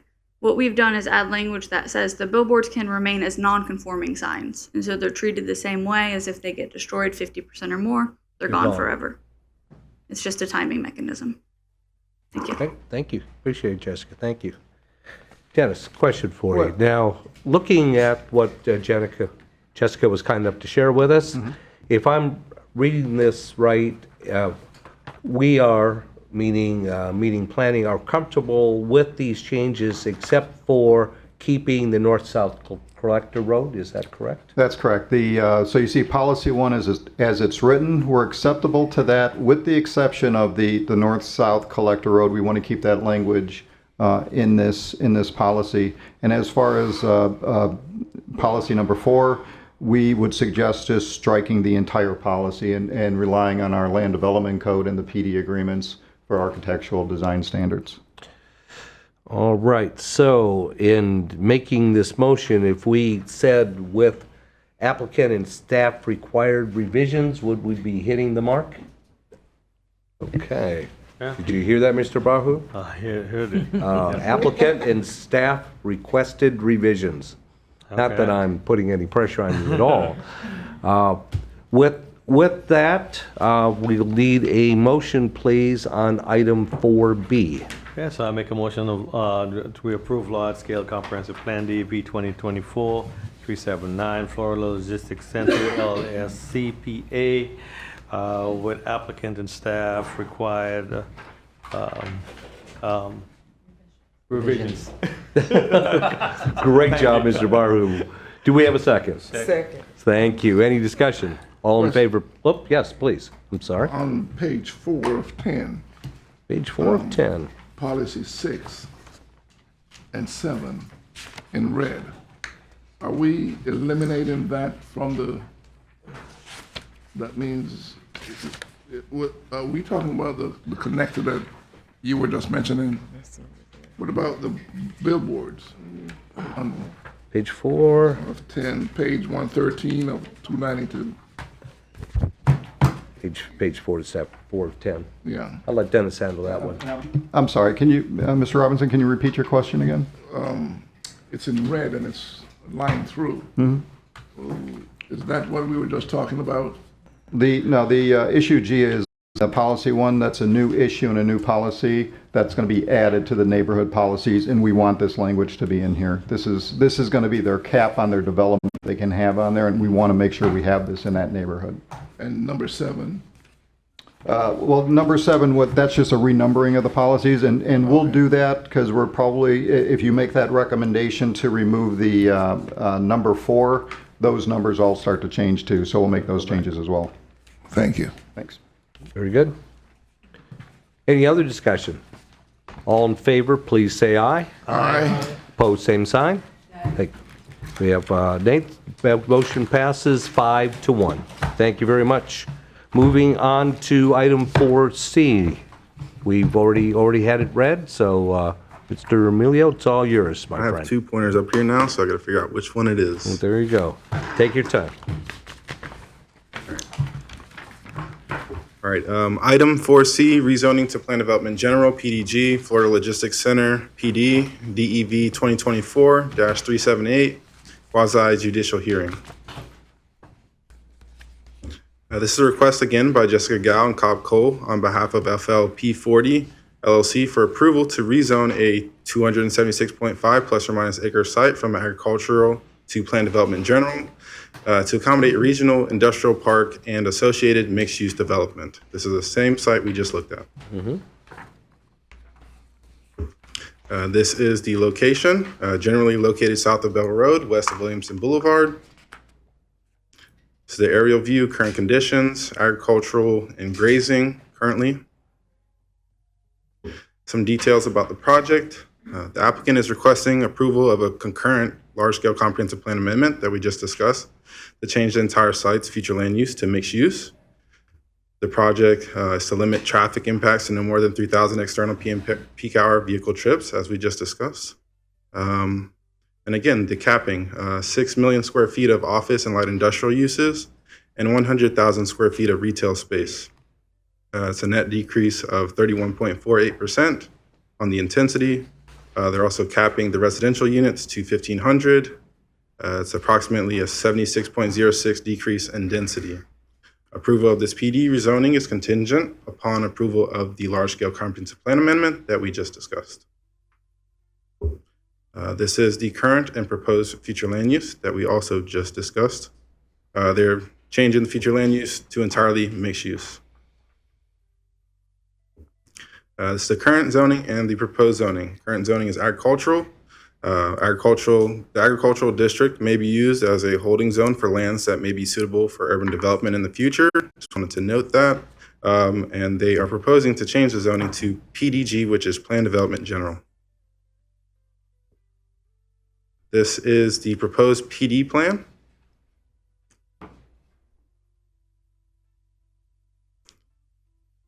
I just wanted to note that the PD plan is conceptual. It allows flexibility in final site layout and land use distribution based on market conditions. The development will occur in multiple phases and must comply with the standards in the Plan Development Agreement and the Land Development Code. The proposed LDC modifications. The first one is for landscaping. The applicant is requesting that no landscape islands or perimeter landscaping be required where the primary use of the parking area is for truck or trailer parking, staging, or storage. The second LDC modification is for signage. The applicant is requesting approval of a uniform sign program to allow cohesive district-wide signage. Signage on the property shall comply with the business district sign schedule in the LDC, except as otherwise provided in the sign program established in the Plan Development Agreement.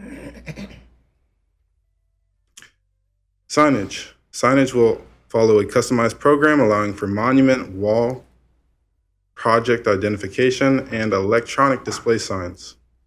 The existing billboards may remain but cannot be replaced if substantially damaged or destroyed. Additional provisions. The parcels within the property are not required to have minimum frontage along improved roads, provided adequate access is established. A cross-access road connecting the north and south of the property will be constructed following the typical section included in the PD plan. While location may vary, the typical section must remain consistent. So just pointing to Bevel Road here, and then also Williamson Road. Highlighted in green here is the north-south connector road that they are proposing. It's also built into our comprehensive plan neighborhood development policies for neighborhood R. This is the north-south connector road. And then to the right is the typical section. This is what they're proposing. Along that north-south connector road, you can see there's some street trees, some pedestrian connectivity there. And then you have the section in the bottom right. If any part of the property used to meet required landscaping or tree preservation standards is taken or dedicated to the county for right-of-way or stormwater, that portion will still be credited toward meeting LDC requirements, and no replacement, planting, or mitigation will be required. In summary, staff finds that the requested rezoning of 276.5 plus or minus acres from agricultural to Plan Development General, including the requested Land Development Code waivers and modifications, complies with the applicable criteria of the Land Development Code. The proposed rezoning is consistent with and furthers the goals, objectives, and policies of the comprehensive plan, supports a demonstrated community need, and is compatible with surrounding uses. The plan development designation will facilitate a cohesive master planned industrial park with mixed-use components that align with city plans and promote orderly development. Staff recommends the planning board forward the rezoning application for the Florida Logistics Center PD encompassing 276.5 plus or minus acres generally located south of Bell Road and west of Williamson Boulevard to the City Commission with a recommendation of approval. A majority vote by planning board members present and voting is required to forward a recommendation to the City Commission. This item is tentatively scheduled for first reading and transmittal to City Commission on August 6th. The second reading and public hearing will be scheduled at the next available City Commission meeting following reviews by the Florida Department of Commerce and the Volusia County Growth Management Commission for the associated large-scale comprehensive plan amendment.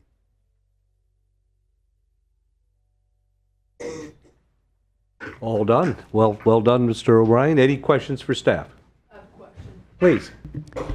I see that you've done some transportation impact analogies, and they look pretty burdensome. So it's always my concern when I go out that the roads are getting worse and worse. I mean, what do they say? Do they agree that it's going to be a burden on the? I'm sorry, I'm not understanding your question. The impact on the transportation in the area, the impact that it's going to be for commuters, the impact it's going to be. I mean, international is already bombarded as it is. So what I can say is that they're capping the development at 3,000 p.m. peak hour trips. As Jessica mentioned earlier, what they're permitted and what they're entitled to is far greater than that.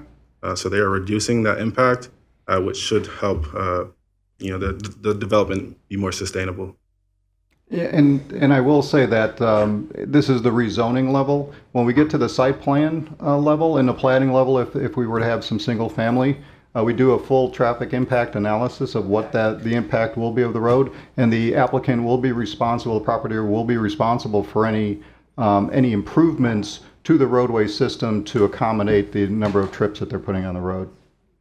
But the fact remains that what they're capping is much less than what they potentially could have. That is Be correct. careful what you ask for, if you will. All right, anything else for staff? Thank you very much. Well done, sir. Jessica, you're back. Again, for the record, Jessica Gow with Cobb Cole Law Firm, 1 Daytona Boulevard, Daytona Beach, Florida.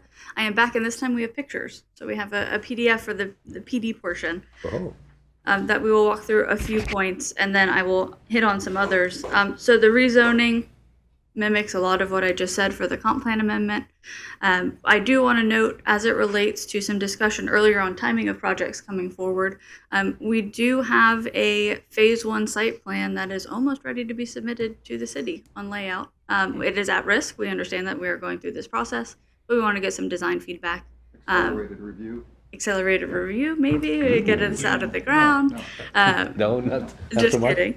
And then as it relates to traffic, as a part of that phase 1 being prepped, like I said, under the comp plan, we've done an access management analysis that identifies turn lane, signal timing, all of those things we'll have to do for this site by build out. And we've also teed up that methodology on here's how we're going to study and assess those impacts with the county. So we're ahead of where we usually are in that aspect. You might look at this picture and say, I don't see any buildings, Jessica. Part of that is the point for this perspective. So we asked the architect, and it's ACI Architects. They're a fantastic group. You'll see the actual building in a moment. But we said, can you tee up the review of our site from Caribbean Pine Way? And what's interesting is here you can say, I see a pond, I see some landscaping, I see that pedestrian pathway, but I don't see much else. And part of that is because the industrial will have a 500-foot setback on this side as well as on the southern side. And so you can't really see anything coming down Williamson, although we have high hopes for what the county will do in those landscape medians in Williamson. The next perspective will bring you a better shot of across our site. So this is kind of our main entry. I'm going to go one back first before we pop in. There we go. So that is along Williamson. It is basically looking, if you were looking from the rear section of the ICI office complex across the street, a little bit into Pelican Bay. You can see the entry there. When you come into the entry, which I'll show in a second, you'll see that north-south connector that was mentioned. And then this is just a hint of the buildings, the design. When you get to this perspective, you can see when you come into the site, you've got that sense of arrival.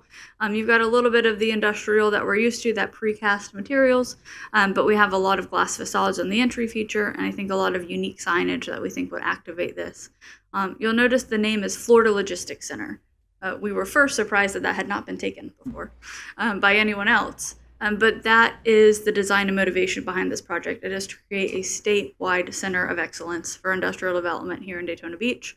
And we are really pulling into that in terms of branding and outreach as we go forward. So this is one rendering that the team has created to show the design intention of the site. And it would continue on from there for the remainder. A few notes that came up during discussion. First, the road access on the note that parcels wouldn't have to be on an improved road. They would still be on a paved road. It would just not perhaps be a public road. And that is, if you guys recall the few amendments we did for the Karis industrial project, where they changed their financing and they created parcels of record so people could own their own lots. We had some challenges there in terms of getting those parcels to hit Williamson. And so here we're saying if somebody carves out, a back 20 acres and there's a private road, that parcel can still exist. The tree planting is when we look at the master design of this site, we are going to allocate the 15% tree canopy coverage, all of our requirements. But we are still working with the county on sizing they need for Williamson for the widening. We're going to accommodate that in our first go around. But they then have a next phase, right, over Willow Run, and depending on how stormwater works, it may be better to pipe more water here than other areas. And so if that happens after we have done that master design and they take some area, we don't want everything on the site to become non-conforming and be subject to risk by hurricanes. So that's why we have that pulled in. On the agricultural use on the site, that zoning is a holding category like we noted. We're kind of pulling that into the PD. So the PD notes that for phases that are not being developed, the cows can stay home until that is being developed. So ag uses can continue on the site until that phase is developed. You'll see that in the PD agreement. The property owner to the south, again, we worked with Corey and Trey, with Paytas, with Walker's Green, had a question about signage and interaction with their residents. And so we are proposing 2 changes tonight that we want to go over with you, which is that signage on Williamson Boulevard would be restricted to 45 feet in height. Within 100 feet of Williamson, and we sent this to staff earlier. It's actually in your email at the bottom that we gave you earlier. And we also want to add a provision. They were worried about if a signage had an EMC component, light being interacting with the residents of their site in the future. And so we want to add that any sign that has an EMC component has to be set back at least 500 feet from that southern property boundary, so that there's no issues with interaction there. And so we would ask that you consider those. We'd like to add them. We think they're more of a burden on us, so I don't know that it needs to be in the motion, but we're going to make those changes voluntarily to handle those considerations. And with that, I think we've hit the high points, but happy to go over questions. Question for you, Jessica. You had said earlier that this the size of this particular plot is one of the very few left that isn't already controlled by PD already.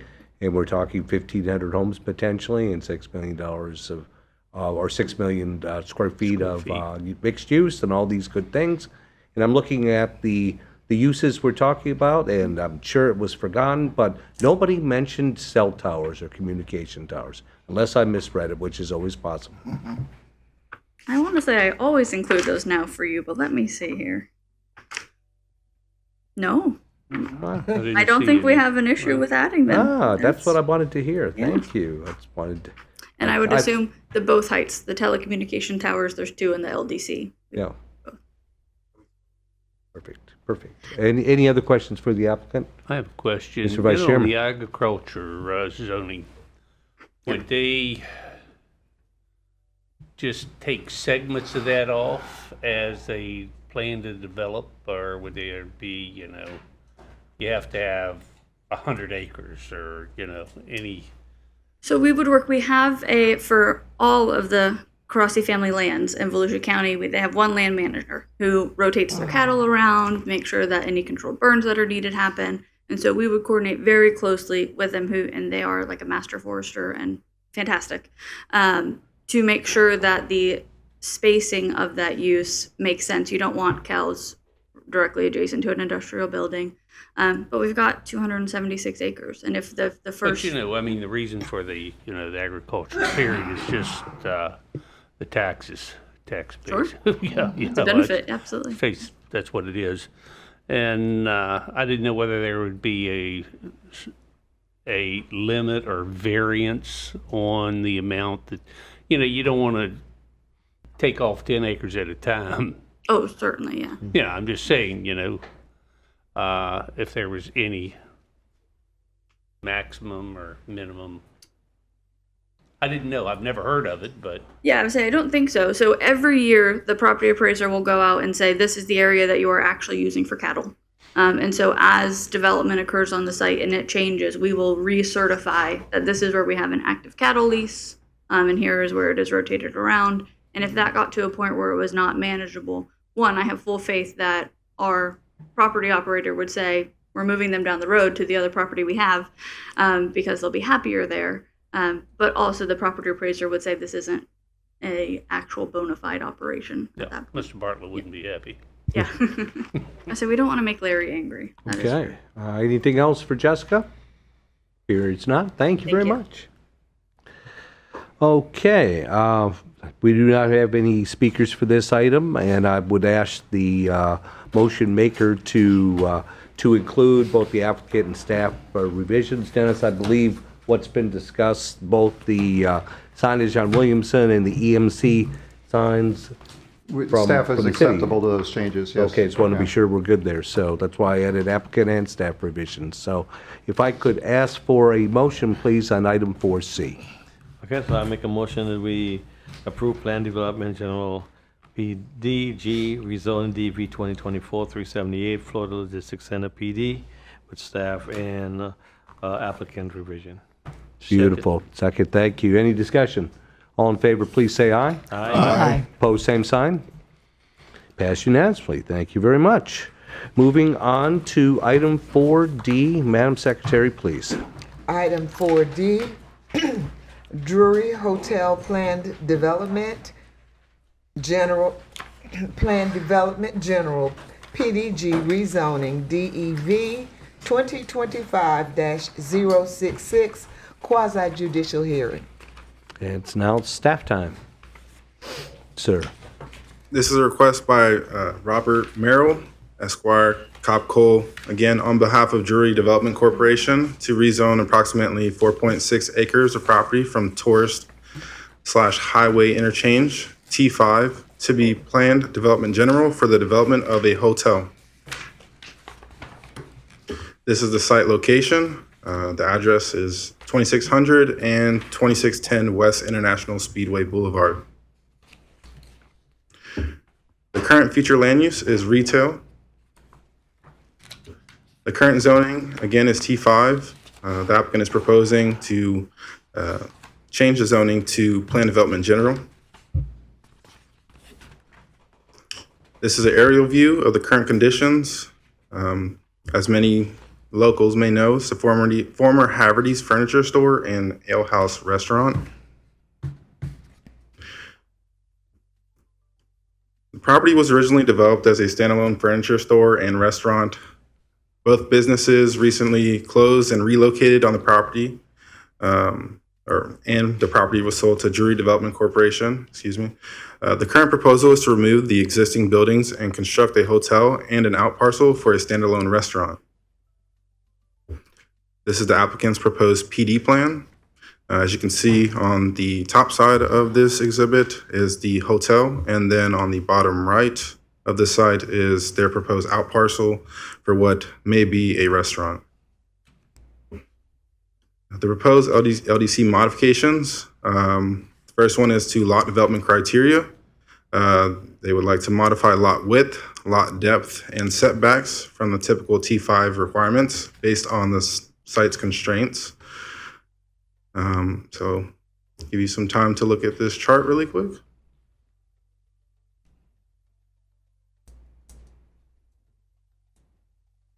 Okay. Thank you. Their next LDC modification that they're proposing is a waiver to minimum parking standards to reduce the parking from one space per hotel guest room plus 1 space per 5 guest rooms for hotels, and 1 space per 50 square feet of customer service area for restaurants. Based on the parking study provided by the applicant, the overall development will provide 0.51 parking spaces per guest room for the hotel and 1 space per 50 square feet of customer service area for the restaurant. They're also looking to waive the requirement for the parking spaces to be 9 by 19 feet. Instead, they'd like to make the parking spaces 9 feet by 18 feet. Next, landscaping. The applicant is requesting a waiver from the minimum landscape standards and building perimeter landscaping standards to set a specific landscape program to accommodate the proposed development. In addition, the applicant is seeking to modify the LDC to allow small trees planted in pairs to substitute required shade trees in addition to palm trees planted in pairs. No more than 25% of the required shade trees will be substituted in this manner. This is the applicant's proposed landscape plan, which is part of the PD plan.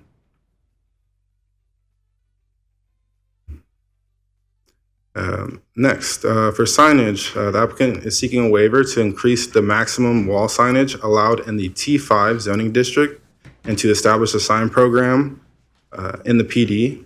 The LDC limits wall signage to 120 square feet total. This waiver would allow 652.5 square feet for the hotel, and 480 square feet for the restaurant in total. This is their signage site plan, which is also part of their PD. Excuse me for the typo, but this is supposed to say architectural rendering. And this is what the proposed hotel may look like. Standard. Staff finds the requested rezone meets the criteria in sections 3.4.D.3 and 4.8.B Land Development Code. Staff recommends the planning board forward the rezone of plus or minus 4.6 acres from Tourist Highway Interchange to Plan Development General to the City Commission with a recommendation of approval. A majority vote of the planning board members present and voting is required to recommend approval to the City Commission. The item is tentatively scheduled to be heard by the City Commission for first reading on August 6th and for second reading on August 20th. Very good. Thank you, sir. Any questions for staff? Seeing none? Question. Oh, yes, go ahead, Mr. Barhu. Just a quick question. Please. As far as the number of rooms, the Drury and the nice hotels, I've stayed in a few of them, but as far as the number of rooms, will there be at least 1 parking space per room? Or is that what's being reduced? That is what's being reduced. As you saw, it was 0.51, I believe, for the hotel. Okay, and the parking spaces are smaller, but we have a lot of larger automobiles now in the road. So that causes Yes, sir. another concern. They're requesting to reduce the parking by foot. Okay. Thank you. I'll ask the applicant. You got it. Anything else? Thank you, sir. Appreciate it. Thank you. Speaking of applicant, come on up, Rob. I know he has the answer. Merrell for the record again, 1 Daytona Boulevard with Cobb Cole in Daytona Beach. Thank you for spending the evening with me tonight. Enjoyable. Our pleasure. Without us, you guys wouldn't have anything to do today, it doesn't look like to me. So I'm here on behalf of Drury Hotels. I think that, there's kind of some themes going on I'm seeing tonight. Obviously, the hotel one is at least through 2 of your items. This one's a gateway, kind of like Jessica's other item. It's right there at a place where we're definitely going to see this hotel. Sure. It's redevelopment, like the first one. I mean, we're taking 2 old buildings that have been repurposed and gone somewhere else and putting a new product there, which I think is fantastic. And as my client here said, it's certainly a catalyst for you guys. So this is something that's going to change the look of this portion of the interchange, and I think it's going to be real positive. I'm hoping that the other theme is expedited review. because what you've got here is, and I'm going to let Jared from Drury come up and talk in a minute, but we started off in this project, and unlike some of the projects we bring you guys, that they're trying to get their hold on what's happening and then trying to get to the market and figure out they get financing and trying to make sure that they, the numbers work and all this. These guys develop, build, and operate hotels, and they do it. So when we first met with them, we met with the city, and we wanted to know, these guys wanted to know timelines to get through each step of the process and hopefully have them overlap. So Dennis is nodding his head because, we've been, whipping the staff over there to keep this thing moving. And so they're going to build this project, which is exciting. So I think that we check off all the boxes, like we always talk about. Dennis's report, and Emilio, thank you. You're very thorough. So I shouldn't talk as much as I do. But checks off the boxes that you guys like to see: comprehensive plan, consistency, land development code, criteria. I would say that one of the things you guys are seeing, another theme, is when we're doing these redevelopment projects where we're taking something that's been there a long time and turning it into something else, sometimes we find pinch points. And that's why some of these waivers that you see, they have to do with trying to fit this on this site the way it is, and to include a restaurant to come with it, which these guys have done a lot of. I think they'll talk about that. But when you're doing these hotels, if you don't have a restaurant in your hotel, it's nice to have a restaurant that complements, and that's what's coming behind this. I know you guys, and they're new to the area. I'm glad, Tony, that you've been to Drury Hotels, because they're nice hotels, well done, and these guys are a family business that does it all over the country, and I'm going to let them do the talking from here on out. You guys like to know who you're bringing to town, and when I see somebody that's this kind of quality that's coming here and decide to plant a flag in Daytona Beach, I'm always excited about it. So I'm going to let Drury and Barbie come up and talk to you about Drury and about the project.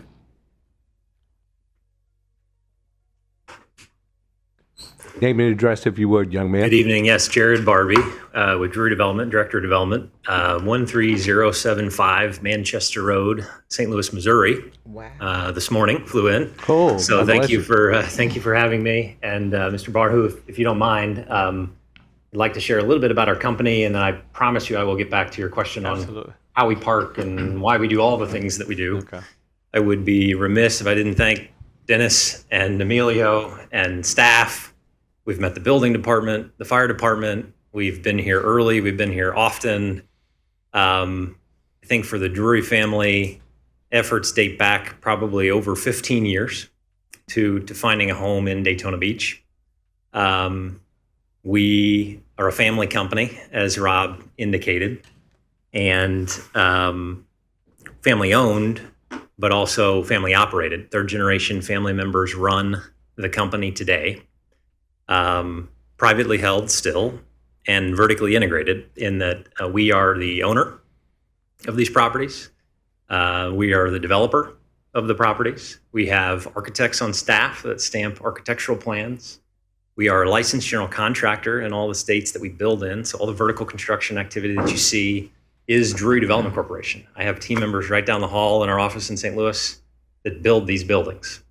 So it's a vertically integrated organization that owns this brand. So that Drury Hotel's name that you see anywhere that you've stayed that is Drury branded, that's a family name. It's not a franchise name like Hilton and Marriott. Nothing against Hilton or Marriott, but those are franchises. All 150 of our properties nationwide, we're in 27 states, over 23,000 hotel rooms. Those are all the physical land, and the assets are owned by the Drury family. And they're operated by Drury Hotels Company, which is a management company that the family also owns. So those 23,000 hotel rooms, 6,000 plus team members, all those team members and all that activity rolls up through this third generation Drury family that is running the company today. Fourth generation family members are of my vintage, and they are in the business, working alongside all of us every single day to further the cause. We're a growing company. We are building 4 to 5 new hotels at a time, all the time. That's vertical construction. And then all the work that goes into, the market studying and the finding the sites and working together with planning boards and cities around the country to entitle sites for construction. So 4 to 5 new vertical construction projects. Not only are we investing in new communities from a new construction standpoint, but the family's long-term minded. So we're not really sellers of much of anything. And so the same team that is out building new hotels around the country, if you know anything about the hotel business, every 8 to 10 years, there's this major reinvestment cycle that has to happen in order to keep these buildings fresh. And so oftentimes what happens in the franchise model is ownership will change before the major reinvestment decision is required. And oftentimes that investment doesn't happen. And so the franchisors get unhappy and the brands fall. And over the course of 10, 20, 30, 40 years, what you end up with is something very different than what you started with. At Drury, that just doesn't happen because the family is long-term minded. So long-term minded that the first Drury Hotel that was built in the early 70s, the building has been demolished 2 times over. And we're currently operating a Drury Hotel that is a new vintage Drury Hotel on the same site, same market that we started in. So that's the goal, that's the hope with any of these markets and these projects that we take on, is to find communities that are stable forever, to the extent that we can see into forever, and that we will continue to reinvest in the buildings until the buildings maybe become obsolete, and hopefully the market is still viable, and you can scrape a building and build a new building right there in its place. So it's a different way of doing business. I'm not saying it's the only way to do business. It's the way that the Drury family has been doing business for over 52 years.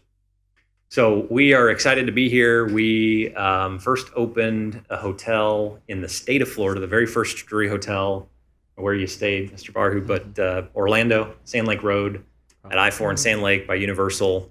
We purchased that site, I believe, in 2009. Wow. So since 2009, the family and team members throughout the organization have been coming to the region, which has led us to Daytona Beach and all the great things that you guys have happening here from a tourism perspective and a lodging needs perspective.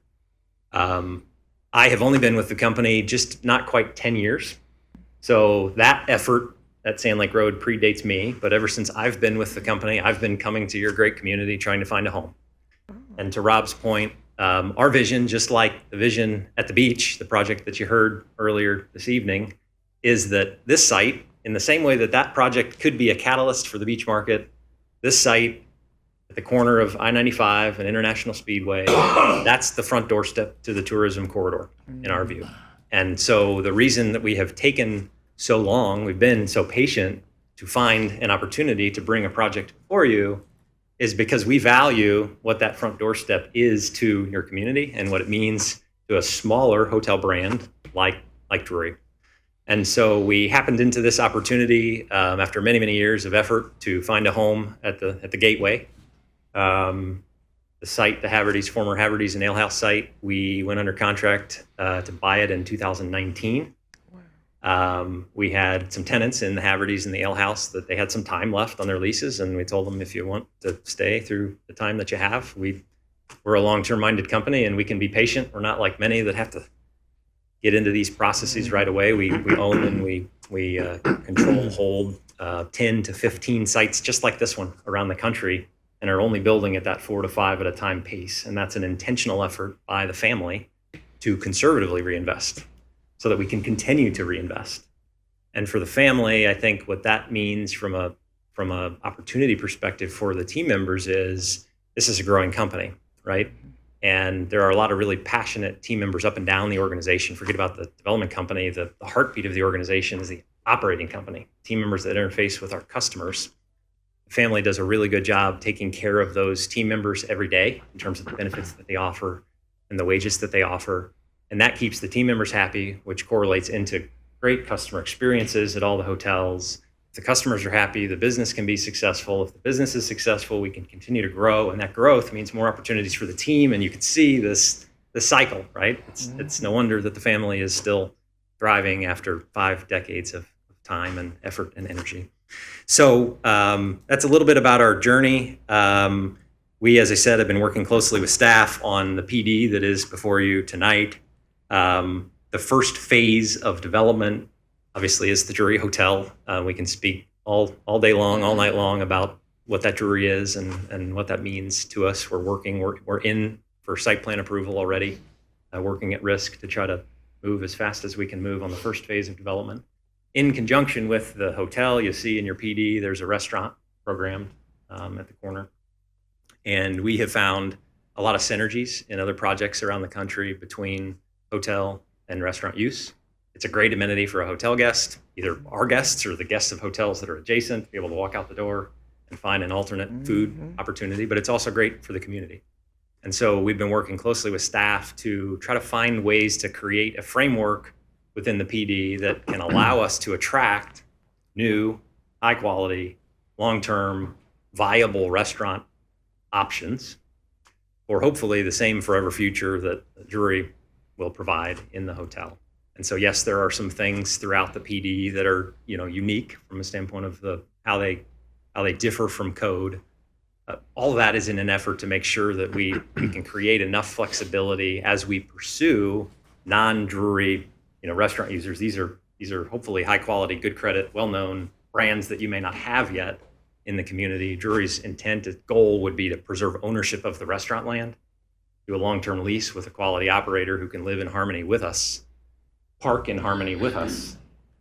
And to the extent that the restaurant may not be viable 20 years after it opens because the restaurant concept and customers' appetites change, the preservation of the ownership of the land will allow us to repurpose that restaurant into the restaurant of the future. So everything that the family does, everything that we've attempted to do, all the work that we've put in with staff, with Emilio and with Dennis and team, we, right or wrong, love it or hate it, we've tried to be strategic about the way we approach all of these things.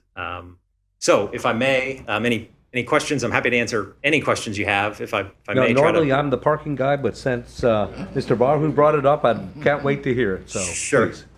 So there is a parking study, I believe, in your package. Do you have that in front of you, Mr. You do. Barhu?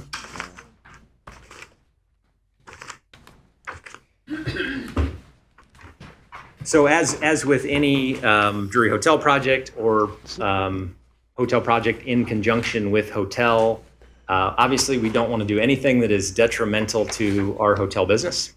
And in this case, when we're working in harmony with this future unknown restaurant user, don't want to do anything that would be detrimental to the opportunity to bring that restaurant forward.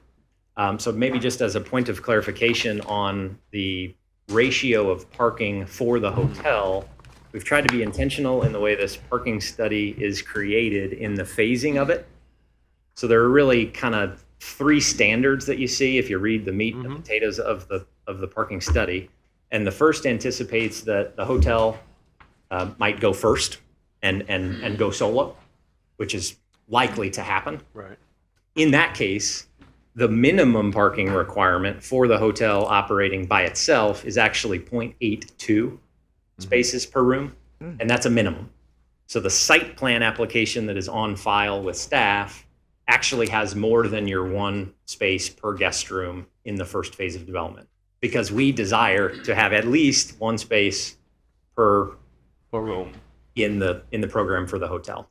The 0.51 spaces per room actually is the combined parking ratio once the restaurant comes online. So this parking study looked at the ITE as a source of data for how a typical hotel would park.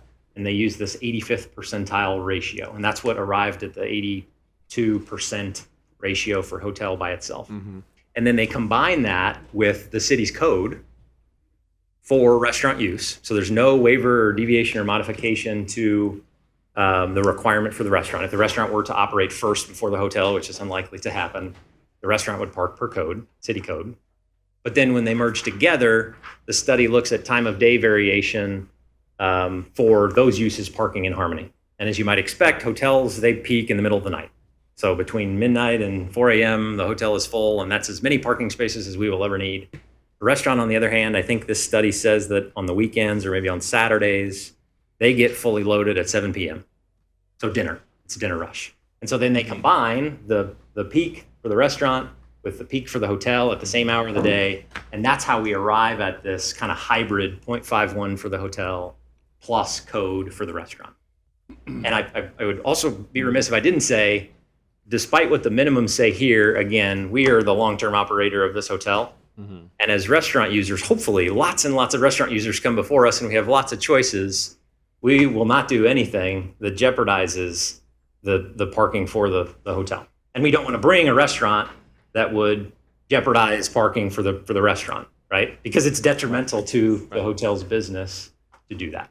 Does that answer your question? Yeah, it does, but that's, that's the question I have, because most of the time, if I'm looking for, whether it's a hotel or whatever, and at most hotels you get to when the parking's peaked, you have to drive around the building. Sometimes there's no parking, or you have to park somewhere else. Yes. It makes sense to me to have at least one parking per room. Mm-hmm. I mean, that's just common sense, We come up with all these 0.5, 0.8, 0.3, all kind of parking space.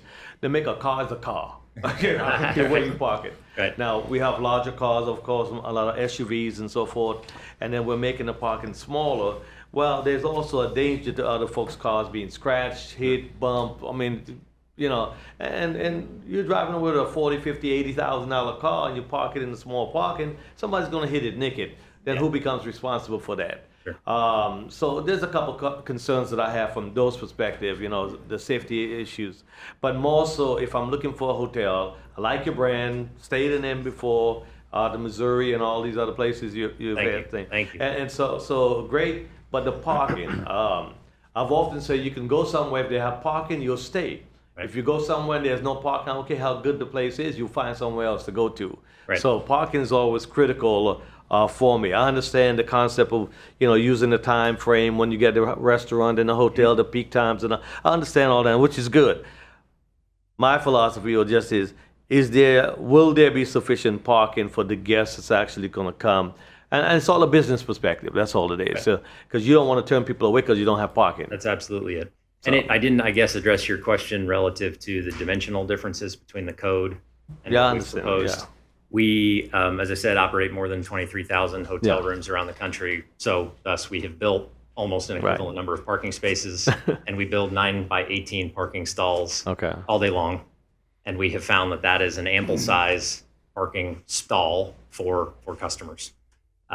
So we, again, family's been building hotels for a very long time, and it's our name, it's our future business at risk if there are problems relative to quantities or dimensional, stall spacing dimension. And we have learned over the course of time what works. And I respect that. And like I said, my thing is I've seen people struggling to get out of cars. You have parking stalls and somebody gets in there, you have a larger SUV or maybe a truck and an SUV, and then you're trying to get in, and folks of different sizes trying to get out. It just creates issues rather than have sufficient space. So that was my concern. Thank you. Just a comment, if I could make. Go ahead, Vernon. Well, it's kind of a follow-up on what was talked about the parking. First of all, with a restaurant, would the possibility be the hotel owning and running the restaurant without going to a chain of restaurants? Yeah, so within the hotel itself, there are food offerings. So inside the first floor of the hotel, serve breakfast. we serve a full breakfast complimentary. We have an evening program we call 5:30 Kickback. If you've ever stayed with Drury, that is another complimentary offering. We're rolling out a concept that we call Kitchen Plus Bar, which is a full service, lobby bar experience that has a limited food menu. You can get, a wrap, you can get pizza, you can get wings. If you're coming in late and you haven't eaten dinner and you don't want to leave, you can get food at the hotel. It's not a full service restaurant offering. On the adjacent out parcel, Drury will not operate the adjacent out parcel. So we will. But you will own it. You own the property and the building itself. Our intent, our goal would be to preserve ownership of the land, and oftentimes we've done long-term ground leases for that land to users. But now, so see, here's the conundrum. Is if you've got the land, you've got the hotel, if you eliminated the restaurant, built you something small onto the rest of the hotel itself, you would have adequate parking for every vehicle in there, in your hotel. I understand the percentage, you're talking about occupancy rate and, and things like this. I know that. Suppose just, you're in a good location right by 95 that's going to be visible. What about if you start having 100% occupancy? Yeah, again, if we're so gonna good problem to suppose have. Something what are we gonna, why don't we suppose that you're gonna have 100% occupancy? And by the way, Jessica can attest, my truck is 21 feet long. Yes, sir. I drive a pickup truck as well. I often find myself hunting for the spaces along the perimeter that I can back into. And so, you know, these are all hypotheticals that, you know, I'm asking about. So, you know, if you eliminate the restaurant, you'd have adequate parking for whatever the contingency could be. You could add a small, you know, on your construction on the hotel, you could have a small restaurant attached to the hotel, and you wouldn't have to worry about anything like this. The parking and everything, and meet the city standards. You know, and I need to ask, is the family building a house here in Daytona Beach now? A house, a home? Mm-hmm. Not to my knowledge. Okay. Are you starting rumors, Mr. Vice Chairman? No, there's a house being built right down below Ah. mine that I thought that the chain was building. Oh, no. Okay, over in Beach. Okay. I've not to my knowledge, no. There we go. You weren't ready for maybe, that maybe, one, yeah, were you? maybe, you know, maybe you know something I don't. Couple comments, if I could. Normally, I'm the person up here that if there's an entity that's coming from out of town, I'm scrutinizing them and asking, what have you done? What have you done here? In this case, I won't be, because you mentioned this 2009 location on Sand Lake Road. I'm dating myself, but a few elected times ago, I had a little involvement with that. And what I will say is that Drury does an excellent job, in my opinion, from A to Z. The communication was first rate. What you said you would do, you've got done. And also, I had the feeling then, and still do to this day, that I feel that you're dealing with the folks that are able to make the decisions. That you're not going to be flipped to another brand. That once you're there, and you made the comment about tearing it down and building back up to make it more modern. I've also seen that done as well. So I just wanted to make that comment to my fellow members here. And I did want to ask, would it be fair to say that your hotel is not an extended stay model? That'd be fair to say. That's correct. Okay. And in doing that, that means you're not going to have people staying and using that one parking space for days or weeks at a time. You've got people coming in, people coming out, which may help render to get to these numbers. And I'm saying this, and as Mr. Bahu knows, I'm usually one to get on folks parking as well. In this particular case, I think your figures are reasonable, and given your vast knowledge, the 2,300 rooms that you mentioned, I think we could be comfortable with the numbers that you bring up. At least in my opinion, we can be. Any other comments or questions for the applicant, please? Whoops, Mr. Robinson. He's been quiet Please, tonight. you've been good. Well, Go get him. You know, the packages have been very, very informative. My concern, though, is that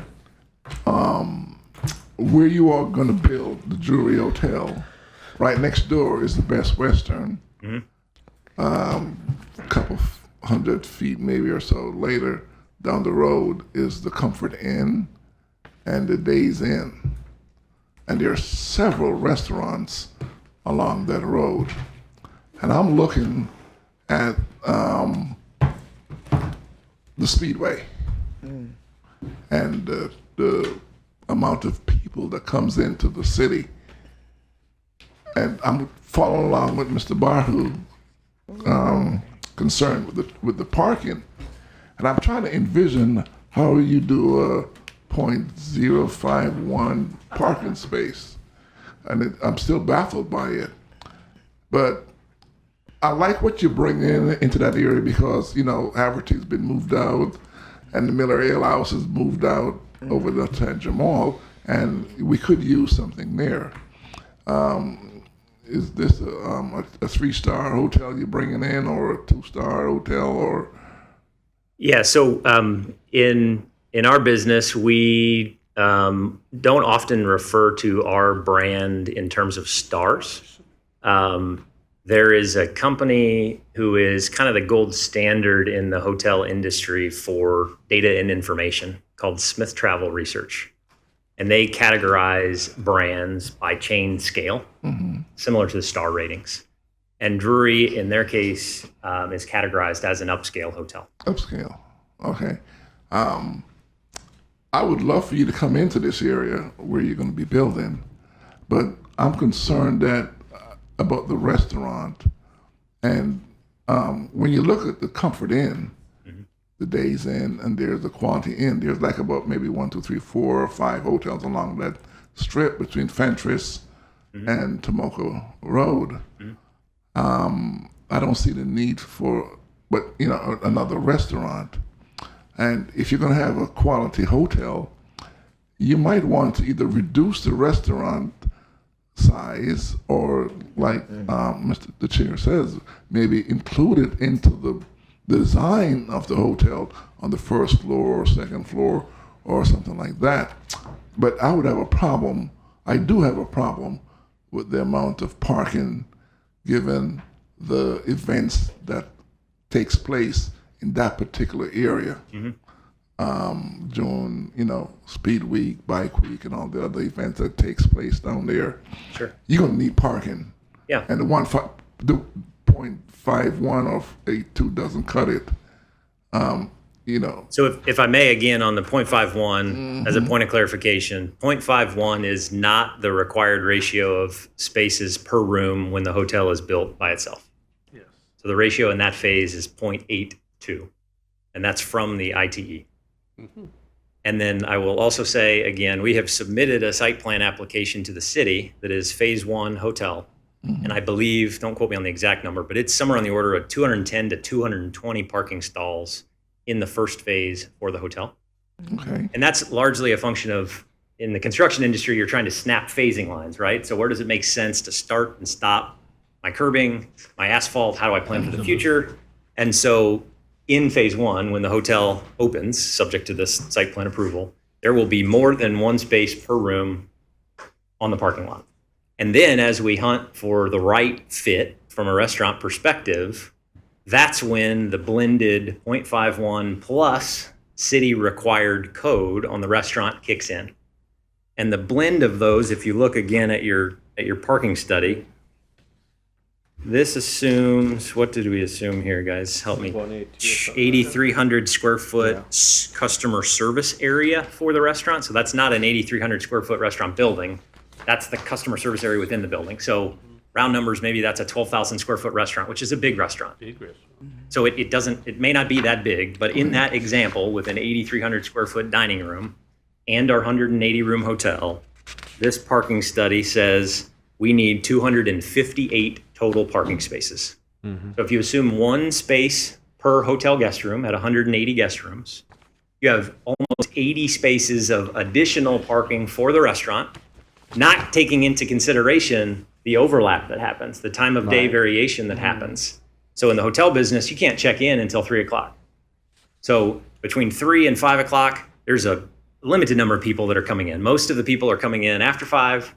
And then again, it doesn't peak. We don't get wholly loaded or even close to wholly loaded until late at night after the restaurant is coming down off of peak. So we have built hotels in other markets, similar sized hotels, adjacent to outlet restaurants, and have tried to be very thoughtful in the way we approach the study that we put before you. Understand there's some nuances within it.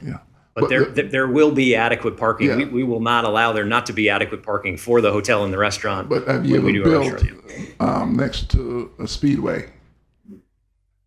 We have not built next to Daytona Speedway. Right. I might also share, oftentimes when we build projects, it can be inefficient and not quite as economical to build the church for Easter Sunday, as you might say.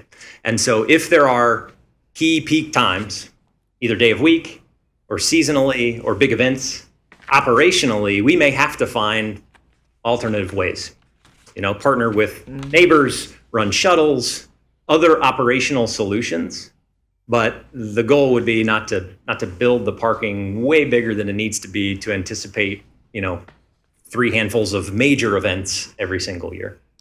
And that's an operational item that we'll have to solve, because again, it's our customers that may not come back and stay with us again if we get it wrong. If we get it wrong one time, right? In the hotel business, You may not get a second time. we sell 1-day leases, right? When you stay in a hotel, you commit to stay there one night, and if you don't satisfy your customer on that 1-day lease, they'll go lease from somebody else.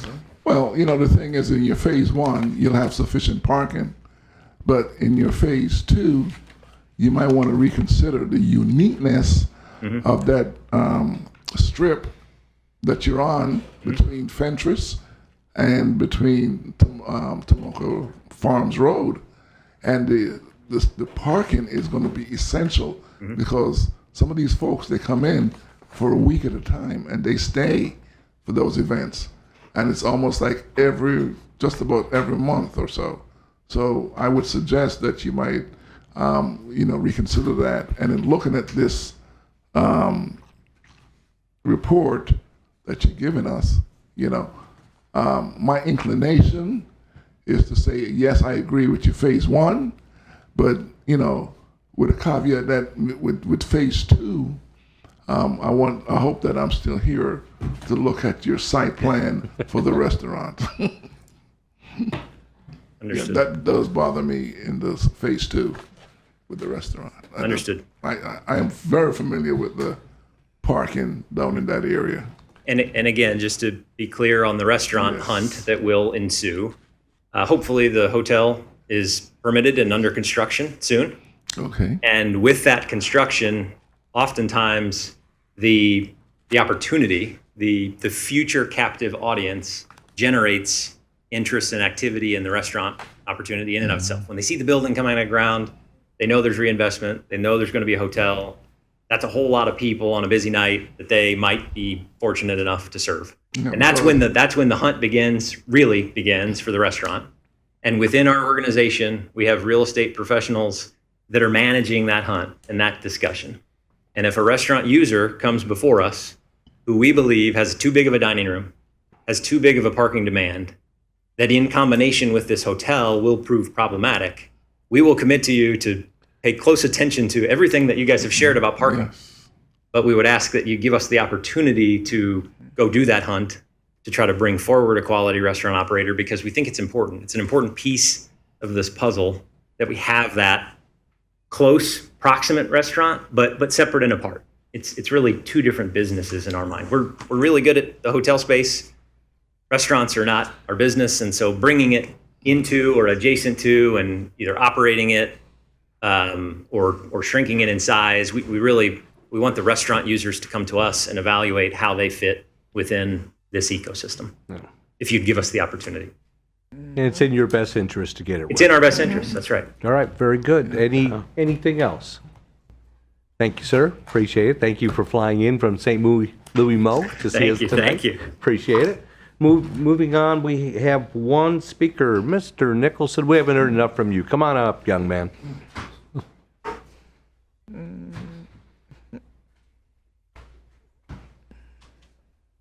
John Nicholson, 413 North Granbury Avenue. Was fine with this until he mentioned parking. Well, we had the ISB interchange at the A1A. FDOT came in January and said, oh, there's no problem with backlog into the intersection. So we'll just put a roundabout there and there'll be no problem because there's not that much traffic. And for 1 or 2 days, you can deal with the backup. Well, our 1 or 2 days is like 3 months and then 4 months during the summer. So that's like 6-7 months of backups. And they don't see it that way. They think, it's just temporary. Well, our temporary is not temporary.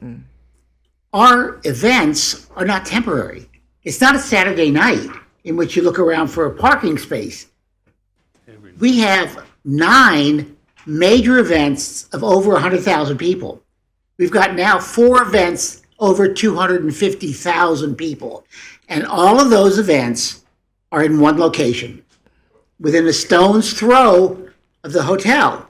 So the idea that you can play with the numbers, I understand they can do that elsewhere, but those time frames that he's accustomed to doesn't exist, because those people will park and put their little fannies in that parking lot for a week. And they may or may not go somewhere, but basically they will walk to a restaurant, they will walk to the Speedway. They're not going to drive the distance to the Speedway, because literally the people going to the Speedway are parking half a mile away. So his philosophy is fine elsewhere, but in this particular case, it may work out well. I was happy to hear him say there's 180 spaces for 180 rooms. I'm happy with that. There are X number of employees. I don't know how many parking spaces that will require. And then it depends on the size of the restaurant.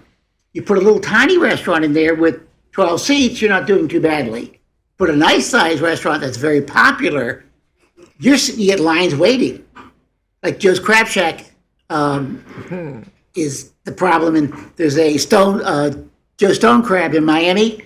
There's a line out the door sitting like this, and you're waiting an hour to get a seat. Hopefully, you'll get somebody that popular. All right? But again, everything he says is fine, but I'm asking him to look at our events because it's different than other locations. Thank you. All right. Rob, do you want to weigh in on this? Clarification, I might even actually kick it to Dennis. So parking, there's a balance here, and I know I consider you, Milverton, to be an environmentalist, right? And others. I mean, our newest member of here has asked a lot of environmental questions.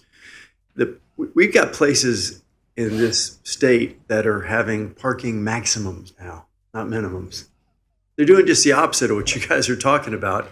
And so I'm not saying that what you're talking about is not a legitimate concern. It is. Making sure you got enough parking is important. But over parking is also a problem. More impervious, creates more stormwater. Flooding's our second most important thing to talk about, probably beyond parking, is flooding. You know, how's that working? So less impervious means less flooding, right? And so that's that balance we're talking about. Now, something you guys did in your code that we haven't even talked about, and Dennis, that's where I'm kicking to you, is I think you guys have provisions in your land development code in the past year or so that you've adopted that says that you can do exactly what we're doing. You could look at an IT manual, and you can have a traffic or a parking study done that shows that in the industry, in this particular mix of uses, using the IT manual, you can come up with a custom parking. Now, you guys are saying because the numbers and the overlap don't seem right necessarily because we could be full all the time because of the Speedway.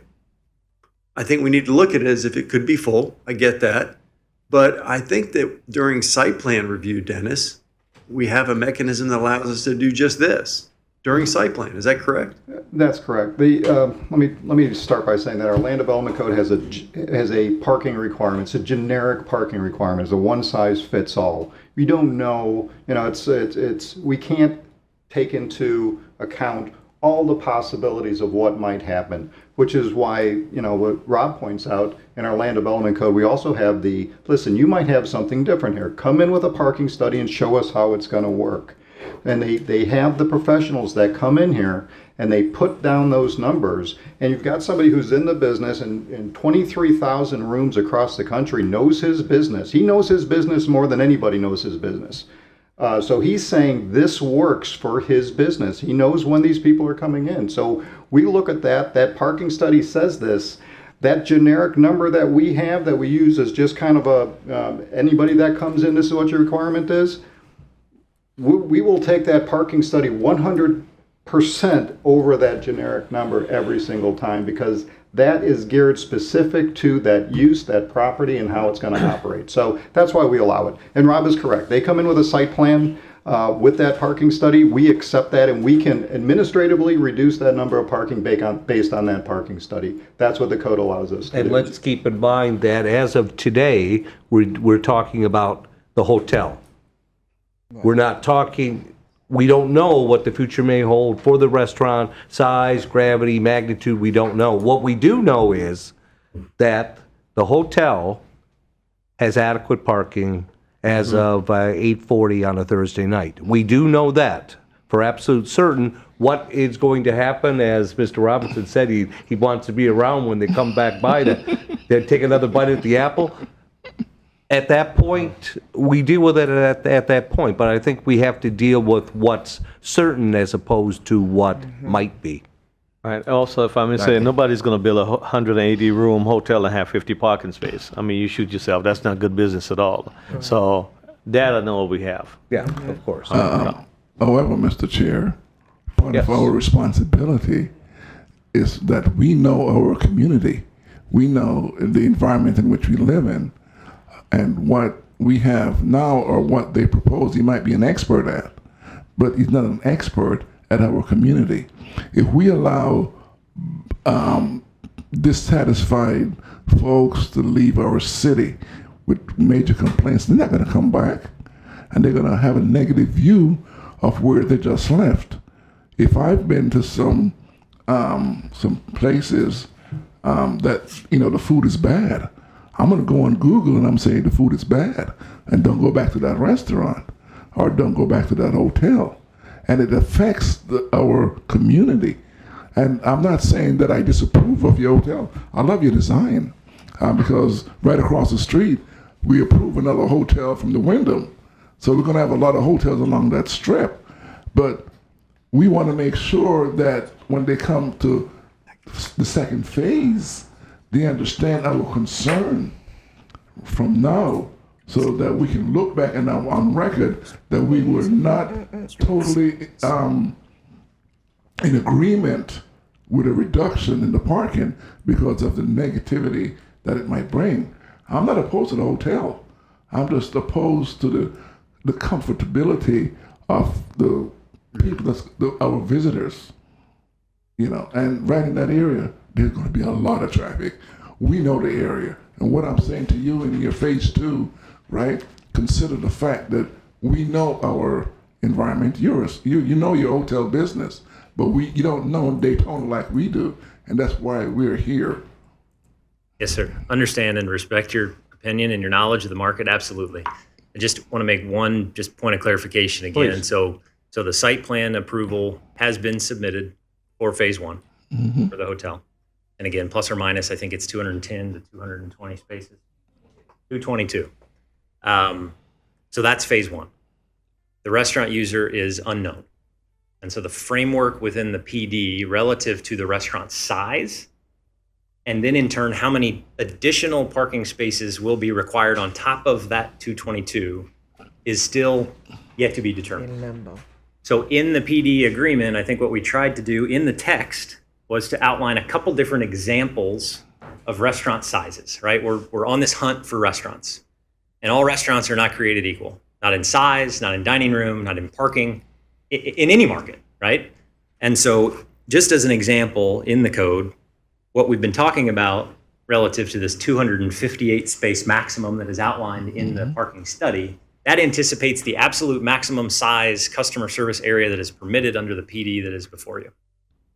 Alternatively, if a restaurant comes before us, this is straight from the PD text, if a restaurant comes before us, 180-room hotel with a 6,000 square foot restaurant with an estimated 4,000 square foot customer service area, at least as it relates to the ratios within the study, that will require 172 total parking spaces. We will have already built 222 spaces. We will already have exceeded by 50 spaces the required amount in the parking study. So I guess what I'm trying to say is you have Drury's commitment to consider all the comments relative to the parking and to take all of those to heart in the search for the restaurant. And as we hear from restaurant users across all sizes, 3,000 feet, 4,000 feet, 8,000 feet, 12,000 feet, our goal at Drury is to ensure that we get it right. And we don't put a restaurant user in combination with the hotel that has too big of a parking requirement that we can't accommodate. Keeping in mind all of the things that you've shared. So that's our commitment from Drury with your support of the ratios. You have the exact same incentive from your standpoint as far as profitability as we do, as Absolutely. you just said, well, Mr. Robinson. Absolutely. We do not want people one and done, they leave and they talk to 5 other people saying, well, what a lousy time I had in Daytona Beach. So I think we're speaking the same language here, Yeah. just coming from different perspectives. Because I don't think that the Best Western wants your hotel guests to encroach on their parking because they're right next door. You're right next. We don't want to park over there. You know, cross the. And you'd be right into Best Rob is Western. not parking How over many there. stars That's do it. they have, Noah? I don't know. He counted The it. parking lot's all cracked up. We aren't. I understand that, but if you can't find a parking spot here, you're gonna go to the next place that you can find a parking spot. And I don't think they want you to encroach on them. And to be clear, we don't want that to happen either. And when that happens to the customer is frustrated. Yes. And what does a frustrated customer do? They go somewhere else. And then, you know, well, that's good. Yeah. I'm good. Time to move. Thank Yeah, you. so what's driving these decisions is business, guys. We talk about this all the time. Yes. Governmental regulations versus business judgment. These guys are responsible business people. They're not going to do something that doesn't work for them. Right. Not going to happen. They don't know exactly what the restaurant's going to be yet. It's going to come back through a site plan process. We're already going through the hotel site plan process. It sounds to me like when we get to the site plan process, we can come back and tweak this anyway, Dennis, as you mentioned. We're gonna be talking to the staff about it as we get to the site plan. The only thing we're really concerned about here is the question mark of what exactly the restaurant looks like. We just don't know yet. So we're putting a framework in there that gives us some flexibility, but we're still coming back to site plan approval. We've said this a million times. We're And zoning. as I mentioned earlier, the key here would be communication from the applicant to the city to the planning department through that site plan process, if and when it does happen. And that's why I made the comment that I've had the pleasure of working with you folks before, and what you, at least in my experience, what you've said you'd do, you've done. Yes, sir. And I think that's very important for us You to have our consider. commitment. Okay.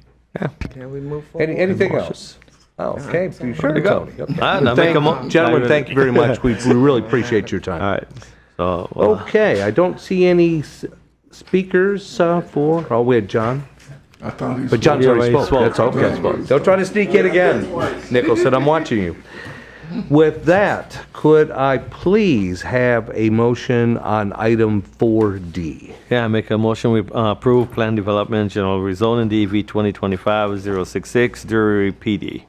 Second. Thank you. Any discussion? All in favor, please say aye. Aye. Aye. Pose same sign. Thank you very much. I heard that. Thank you. Have a good evening, guys. Thank you.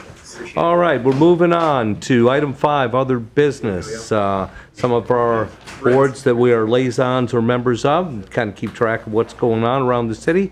The downtown redevelopment board, oh wait, that's the one we're going to be dealing with, I'm sorry. Let's move to Midtown redevelopment. We did not meet. All right, thank you. Beachside?